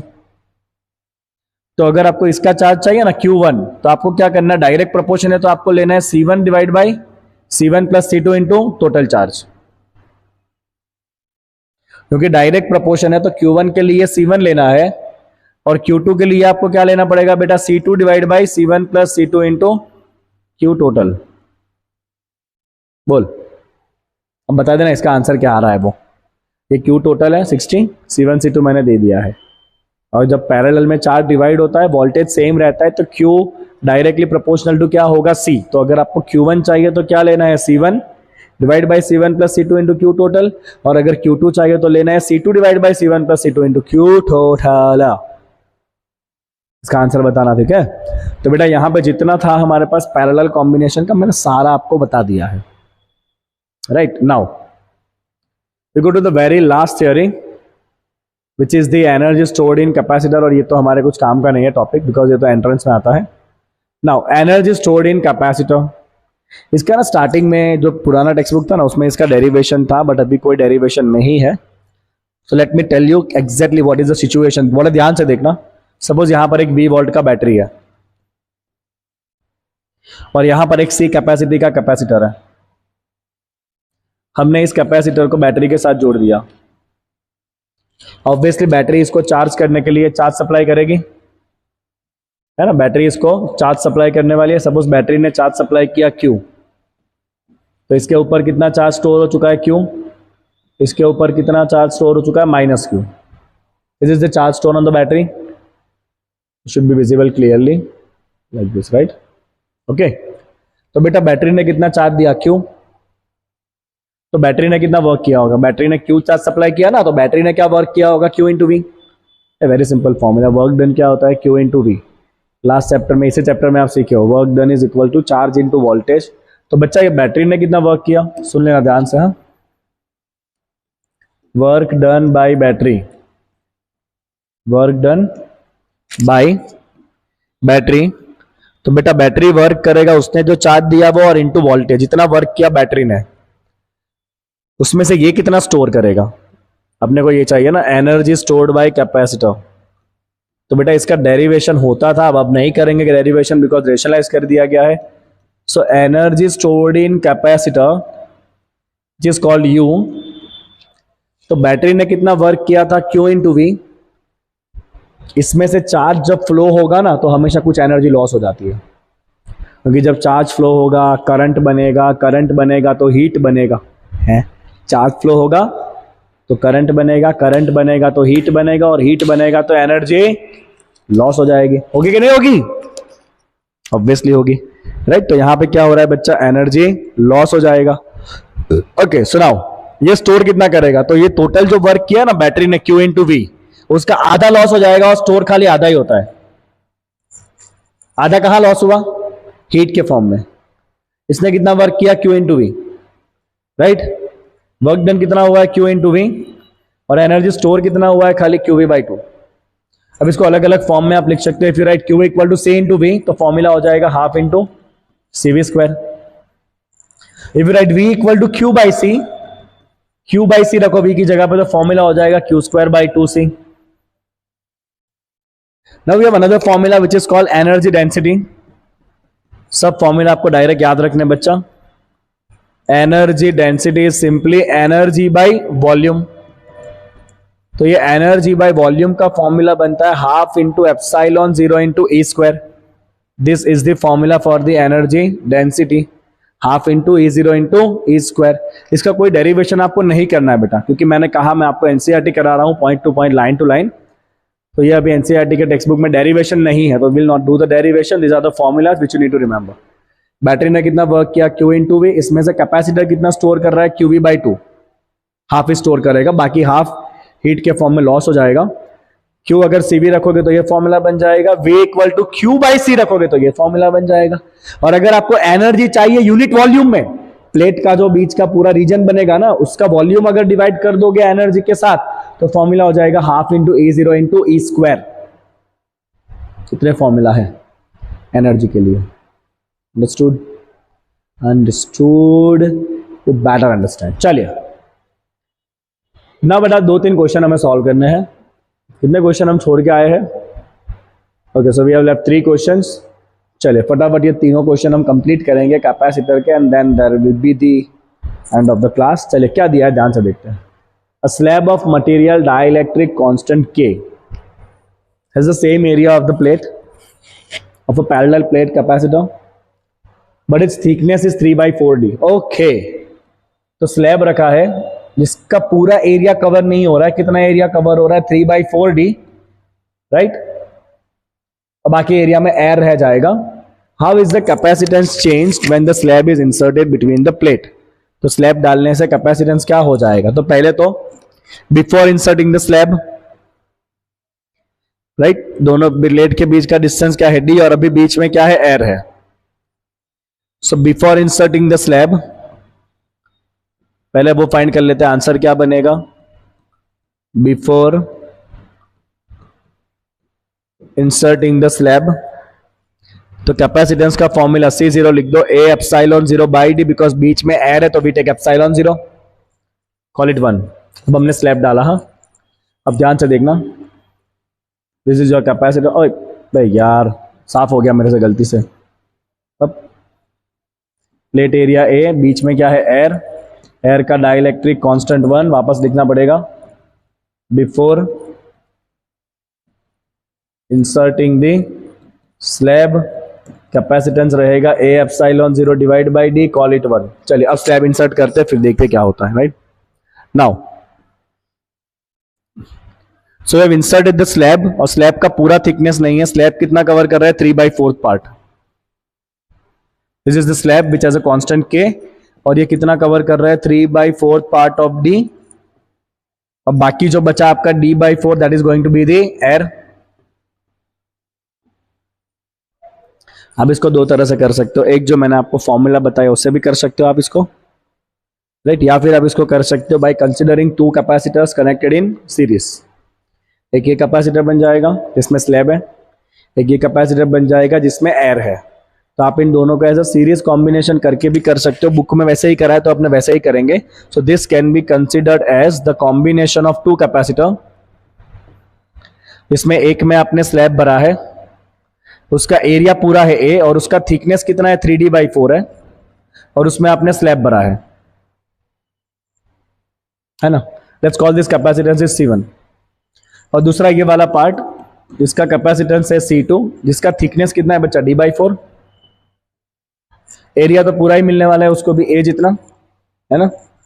और उसके लिए डाइलेक्ट्रिक कांस्टेंट K1 है, बिकॉज यहां क्या भरा है आपने, बीच में एयर भरा है। Okay understood. ये इसका डेटा है C1 का, और ये इसका डेटा है C2 का। Now both capacitors are connected in series. Series का फॉर्मूला क्या है बेटा, हम यहां पे लिखेंगे कि C1n, सीधा लाइन नहीं बन रहा ना मेरे से, आज ना मेरा गला ज्यादा चल नहीं रहा है, मैं धीरे धीरे बोल रहा हूं प्यार से। तो C1n C2 कैसा है, आर इन सीरीज। चल बच्चा सीरीज का इक्विवेलेंट क्या पढ़ा तूने अभी, 1/C1 प्लस 1/C2। चल बता इसका C1 क्या होगा बेटा, C1 हो जाएगा, स्लैब रखा है तो K times A epsilon 0 divide by distance क्या है इसका, 3d/4। यहां पे एयर है तो डायरेक्टली ए एप्सिलॉन 0 डिस्टेंस क्या है, d/4। समझे कि नहीं समझे, समझेंगे ही ना, सिंपल है। इसमें K टाइम्स हो जाएगा कैपेसिटर बिकॉज स्लैब है, इसमें एयर है तो capacitance direct A epsilon 0, thickness है d/4, इधर थिकनेस है 3d/4। Let's put it here. So 1/c equal to C1 ये रहा आपका, K times A epsilon 0 divide by 3d/4 ऊपर आ जाएगा बिकॉज वी राइट 1/c, तो इसको उल्टा करके लिख दिया। C2 ए एप्सिलॉन 0, और ये डिस्टेंस क्या है बच्चा, d/4। आराम से सिंप्लीफाई करो, कोई जल्दबाजी नहीं है। ऊपर से आप d/4 कॉमन निकाल लो, और नीचे से कॉमन निकाल लो ए एप्सिलॉन 0। यहां बच जाएगा 3/k, और यहां बच जाएगा 1। यस और no. So 1/c equal to, okay अब यहां पे आराम से सिंप्लीफाई करो। मैं इस यहां पे ना थोड़ा सेटिंग कर रहा हूं, मैं ये स्मॉल डी ना डिनोमिनेटर के डिनोमिनेटर में डाल दे रहा हूं, ताकि ये ए एप्सिलॉन 0/d क्या हो जाएगा, C0। समझे ना, इसको कहां ले लिया हमने, डिनोमिनेटर के डिनोमिनेटर में डाल दिया। यहां पे एलसीएम कर लो, 3 + k डिवाइड बाई 3, नहीं divide by k, 3 + k divide by k। Okay so now you have got your answer. ये हो जाएगा 4C0, 3 + k/k, ये 1/c है, इसको इन्वर्स कर लो बेटा, आपका आंसर आ चुका है, C equal to 40k divide by 3 + k।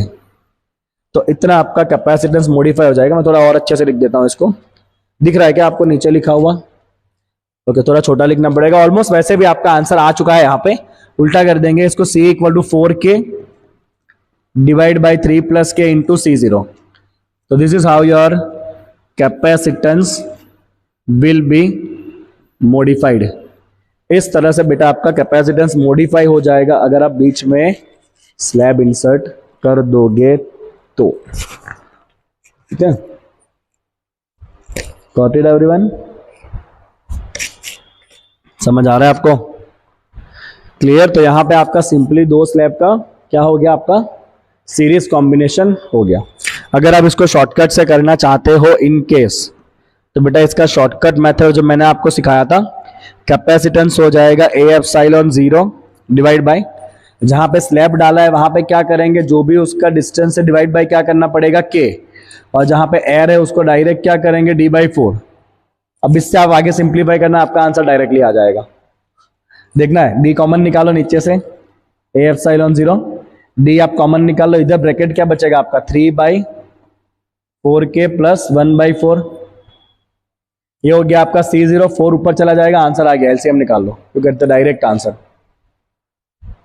कर सकते हो ऐसे भी, but my suggestion is go with this method जो आपको एनसीईआरटी में दिया हुआ है। ये तो इसका शॉर्टकट मेथड है, राइट, ये शॉर्टकट है जो मैंने अभी किया ना, इतना ये शॉर्टकट है बच्चा, ठीक है। चल आगे बढ़ते हैं। What is the next question?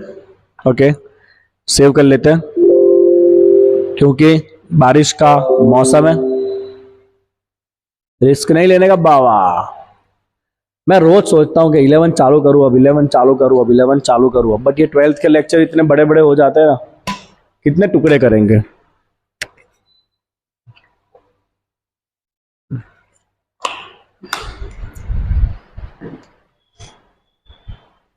चलो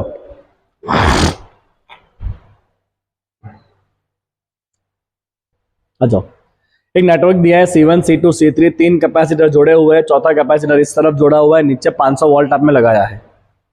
आपको बताना है कि what is the equivalent capacitance of the system, और आपको बताना है चार्ज ऑन ईच कैपेसिटर, हर एक कैपेसिटर के पास कितना चार्ज होगा वो आपको बताना है। अब पहले मैं थोड़ा सिस्टम आपको एनालिसिस करके बता देता हूँ बच्चा। सारे कैपेसिटर के वैल्यू सेम है, ऑल आर 10 माइक्रोफैराड है। ये क्वेश्चन ना मैं तो बड़े सिंप्लीफाइड वे में करने वाला हूँ, विदाउट मच कैलकुलेशन। ये भी है 10 माइक्रोफैराड है। अब तुम पहले समझो बेटा, वोल्टेज देख लेते हैं। हाँ, तो ये 500 वोल्ट यहाँ पे लगाया है, तो 500 वोल्ट इसको तो डायरेक्ट मिल गया, मतलब इसके पास तो पूरा का पूरा 500 वोल्ट है, राइट। और ये जो लाइन है उसमें लाइन में मिला के भी कितना होगा, 500 वोल्ट। 500 वोल्ट में आपने 10-10 के तीनों इक्वल कैपेसिटर को सीरीज में जोड़ा है। सीरीज में क्या होता है बेटा, वोल्टेज आपका डिवाइड हो जाता है। ये लाइन में टोटल कितना वोल्टेज है, 500, इसको अकेले को 500 मिल रहा है बिकॉज आपने इसको डायरेक्ट जोड़ा हुआ है, और ये तीनों को भी आपने लाइन के साथ जोड़ा है, तो तीनों को मिला के बच्चा मेरे कितना वोल्टेज होता है, तीनों को मिला के 500, क्योंकि तीनों कैपेसिटर इक्वल है, सीरीज में है, तो 500 को तीनों इक्वली डिवाइड कर लेंगे। अगर तीनों इक्वली डिवाइड करेंगे तो इसके पास कितना वोल्टेज आएगा, 500/3 वोल्ट। इसके पास भी कितना आएगा, 500/3 वोल्ट। इसके पास भी कितना आएगा बच्चा, 500/3 वोल्ट। बस तब अब क्या चाहिए, हो गया तुम्हारा क्वेश्चन यहाँ पे सॉल्व। चार्ज क्या होता है, C × V, CV आगे सारे चार्जेस, समझे कि नहीं। इसको डायरेक्ट आपने लाइन में जोड़ा है तो इसका वोल्टेज होगा 500। ये तीनों को मिला के 500 बटने वाला है, तो तीनों को मिला के इक्वली बटेगा, 500/3 500/3 500/3। ले चल पहले इक्विवेलेंट फाइंड कर लेते हैं।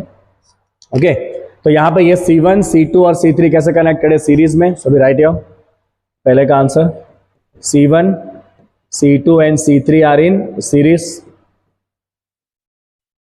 राइट। तो इनका जो इक्विवेलेंट होगा सीरीज में क्या लिखेंगे, मैंने सिंबल दे दिया C1 2 3। सीरीज में क्या होता है, 1/C = 1/C1 + 1/C2 + 1/C3, सारे वैल्यू है 10 माइक्रो,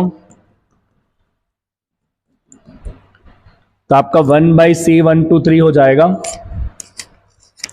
चलो 1/, आवाज आ रही है बराबर, ये भी थोड़ा ढीला हो गया, अब टाइट करना पड़ेगा इसको।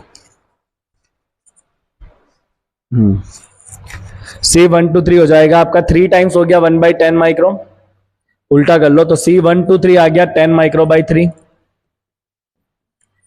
अभी ये क्या आया है, इन तीनों का इक्विवेलेंट आया है। अब उसके साथ ये कैसे कनेक्टेड है, पैरेलल में, ये लाइन और ये लाइन कैसे कनेक्टेड है, पैरेलल में। So we write here C1 2 3 and C4 these are connected in parallel। Okay, तो your answer will be C equivalent. Parallel में डायरेक्ट क्या करते हैं, प्लस करते हैं। पैरेलल में डायरेक्ट क्या करेंगे मेरे बच्चे, प्लस करेंगे। C1 2 3 क्या आया, 10/3, C4 क्या है 10, तो योर आंसर इज 40/3 माइक्रोफैराड है। 40/3 मेरे कैलकुलेशन से होता है 30.33 माइक्रोफैराड है। पहला आंसर आ गया। दूसरा तो मैं आपको डायरेक्ट ही बता सकता हूँ चार्जेस कैसे निकालने हैं। सो हम यहाँ पे डायरेक्ट लिखेंगे C4 is direct connected across 500 volt. C4 is directly connected across 500 volt, तो उसका जो वोल्टेज होगा वो कितना हो जाएगा, V4।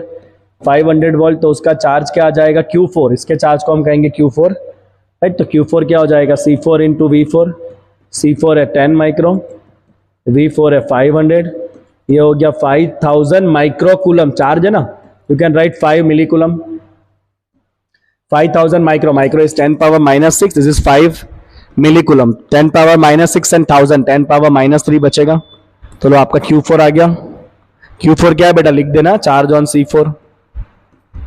अब क्या लिखेंगे बेटा, मैंने जो आपको बताया ये C1 C2 C3 तीनों साथ में जो जोड़े किसके साथ, 500 के साथ, तो we write here C1 C2 and C3 are connected in series across what, 500 volt, they are connected across in series across the 500 volt। तो उसका सबका वोल्टेज डिवाइड हो जाएगा इक्वली, क्योंकि तीनों के तीनों इक्वल है।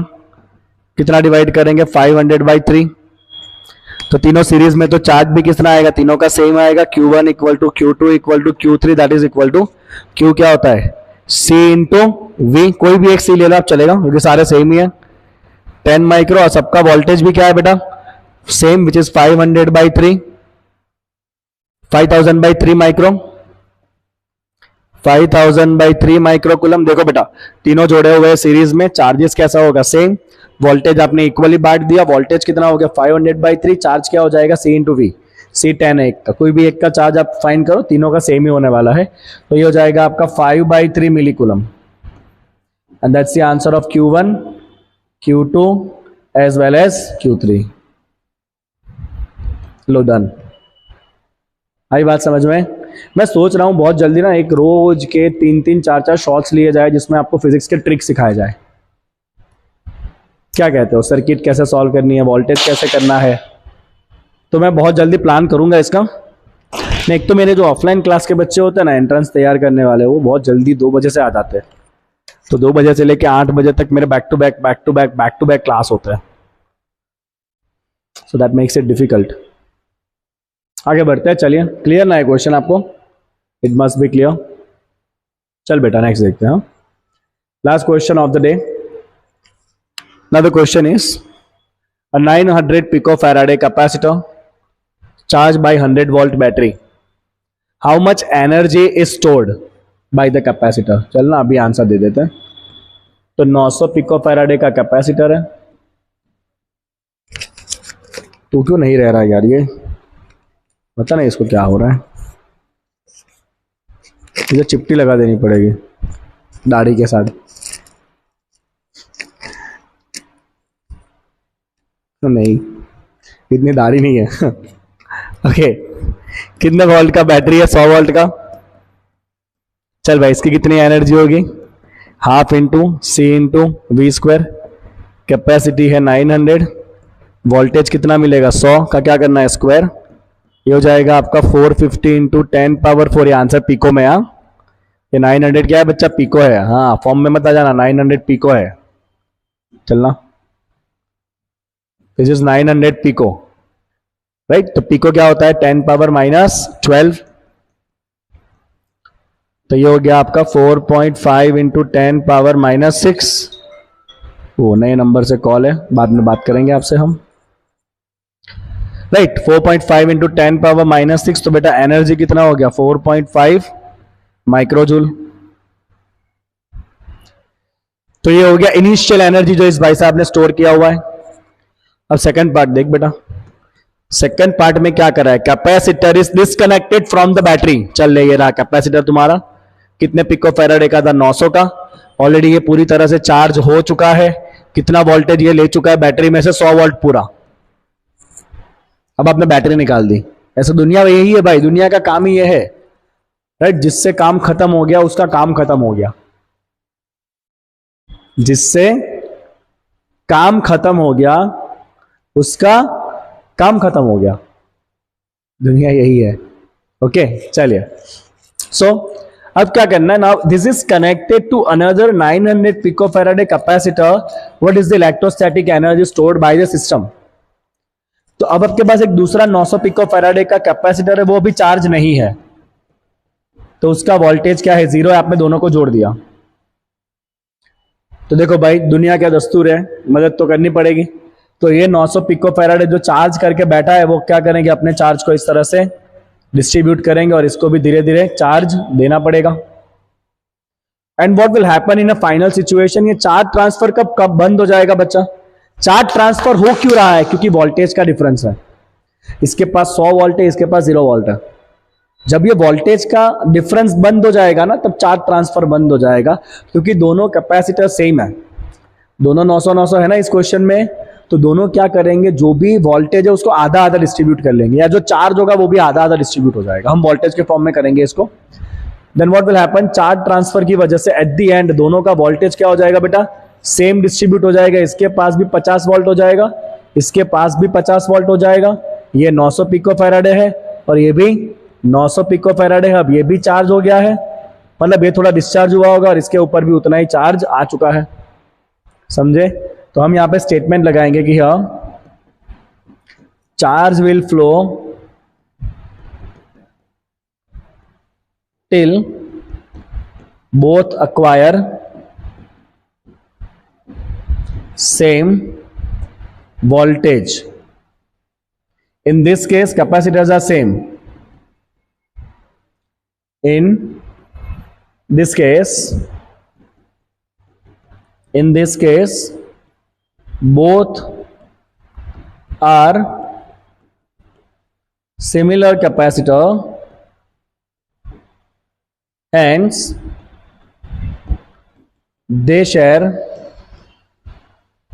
total voltage equal। इसको आप चार्ज से भी कर सकते हो, हाँ, द चॉइस इज योर्स। मैं आपको लास्ट में इसका जनरल फॉर्म भी बताने वाला हूं, किस तरह से आप इसको सॉल्व कर सकते हो। I tell you the general form also, ठीक है? देखना बच्चा, हाँ चल। So now in this case दोनों का वोल्टेज कितना हो जाएगा, हेंस दोनों का वोल्टेज एट द एंड हो जाएगा। तो फाइनल वोल्टेज विल बी, एक पे कितना था 100, दूसरे पे क्या था 0 डिवाइड बाई 2, तो फाइनल वोल्टेज हो जाएगा 50 volt. Hence final potential energy दोनों को मिला के, हाँ, फाइनल एनर्जी ऑफ सिस्टम पूछा है, फाइनल एनर्जी ऑफ सिस्टम। तो यू फाइनल, तो एक कैपेसिटर का एनर्जी क्या होगा, half into C into V final square. ऐसे कितने कैपेसिटेंस है, दो है ना, इसके पास भी एनर्जी होगा, इसके पास भी एनर्जी होगा। तो ये हो गया आपका हाफ इंटू कैपेसिटेंस है 900 पिको, फाइनल वोल्टेज है 50 का, क्या करेंगे स्क्वायर इंटू क्या करना है 2 हो गया यहाँ पे cancel. You got 900 pico is 10 power -12, 50 का स्क्वायर होता है 2500।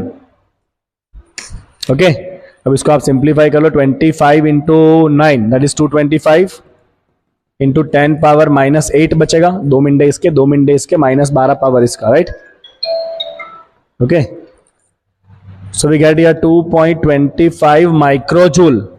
2 पॉइंट इस तरफ ले लिया ना, तो फाइनल एनर्जी कितना हो गया बेटा, 2.25 माइक्रोजूल हो गया।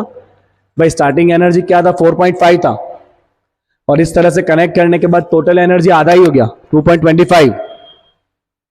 क्यों भाई? क्योंकि ये जो चार्ज ट्रांसफर हुआ है ना, तब जो करंट बना होगा ना, करंट की वजह से एनर्जी लॉस हुआ है। तो अगर आपको पूछा जाए कि हीट क्या बना, that is you initial minus you final, 4.5 minus 2.25, तो 2.25 माइक्रोजूल क्या बना यहाँ पे, हीट बना होगा। क्यों बना होगा हीट? जो मैंने आपको बताया, चार्ज ट्रांसफर हो रहा है ना, करंट की वजह से हीट जाएगा। अब इसका एक जनरल आप फॉर्म देख लीजिए बेटा, ये जनरल क्वेश्चन आप समझ लीजिए। सपोज ये एक कैपेसिटर है, ठीक है, ये एक कैपेसिटर है जिसका कैपेसिटी है C, उसका वोल्टेज है V। एक दूसरा कैपेसिटर है जिसका कैपेसिटी है C2, उसका वोल्टेज है V2। अब मैं दोनों को जोड़ दिया। सपोज यहां पे ये पॉजिटिव प्लेट है, राइट, और ये नेगेटिव प्लेट है। यहां पे इस तरफ पॉजिटिव प्लेट है, इस तरफ नेगेटिव प्लेट है। This is called supporting connection. Plus के साथ माइनस है ना, ये सपोर्टिंग कनेक्शन है, राइट। तो दोनों का फाइनल वोल्टेज क्या हो जाएगा? आपने ऐसा कहा ना कि भाई फाइनल वोल्टेज सेम हो जाएगा, तो फाइनल वोल्टेज क्या हो जाएगा, Q by C, total charge divide by total capacitance. Total charge, इसके पास कितना चार्ज होगा, C1V1, सपोर्टिंग है तो प्लस करना है, इसके पास कितना चार्ज होगा, C2V2, और टोटल कैपेसिटी क्या हो जाएगा, C1 प्लस C2 इसमें कितना एनर्जी लॉस होगा?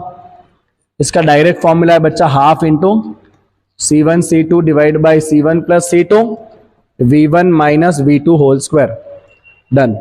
तो इस फॉर्मूला से आप डायरेक्टली हीट लॉस फाइंड कर सकते हो। ये क्वेश्चन बहुत पूछा जाता है एंट्रेंस एग्जाम में कि कितना एनर्जी लॉस हुआ।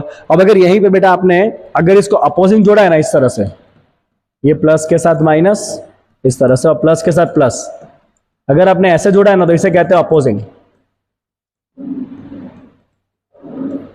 तो अपोजिट में आपको क्या करना है बेटा, जो फाइनल वोल्टेज है ना उसमें आपको माइनस करना है C1 V1 minus C2 V2 divide by C1 plus C2। Opposing में माइनस साइन आएगा, सपोर्टिंग में प्लस साइन आएगा, right. This is the only difference. Okay, यहां पे वोल्टेज भी क्या आएगा आपका, प्लस हो जाएगा, बिकॉज दोनों एक दूसरे को अपोज कर रहे हैं ना, तो V1 प्लस V2 हो जाएगा। तो यहां पे आपका हीट का फॉर्मूला बनेगा जो मैंने बताया, half into C1 C2 divide by C1 plus C2। इस केस में क्या हो जाएगा बेटा आपका V1 plus V2 whole square हो जाएगा। ओके, तो लो यहां पे आपका फाइनली चैप्टर नंबर 2 होता है बच्चा कंप्लीट। ओके, एक्सरसाइज करेंगे अगले क्लास में। Okay, as I told you, मैं शुरुआत लेट करी है बट मैं खत्म सबसे पहले करूंगा। तो देख लीजिए विद इन 20 डेज हमने 2 चैप्टर फिजिक्स के निपटा लिए हैं, राइट। अभी एक्सरसाइज के लिए कॉल लेक्चर बनेगा जो अगले में आने वाला है। जुड़े रहिएगा मेरे चैनल के साथ, और प्लीज मेक श्योर कि आप मेरे वीडियोस को ज्यादा से ज्यादा फ्रेंड्स के साथ शेयर करो, ताकि इतना क्वालिटी कंटेंट आपके दोस्तों के भी काम आ पाए। अगर आप कोचिंग नहीं भी जा रहे हो ना, तो भी आप यहाँ से बहुत अच्छे से तैयारी कर सकते हो, अपने नोट्स तैयार कर सकते हो। नोट्स की बात है तो डिस्क्रिप्शन में उसका लिंक दिया हुआ है, एक बार आप नोट्स देख लीजिएगा, राइट, और डाउनलोड भी कर लीजिएगा। आपको कभी भी कहीं भी रिवीजन में काम आने वाला है। ठीक है बच्चा, चलिए तो आज का सेशन यहाँ पे कंप्लीट करेंगे। अगले क्लास में बात करेंगे about the NCERT exercise of this chapter. Till then जुड़े रहिए, पढ़ते रहिए और शेयर करते रहिए। Tata, bye bye, see you.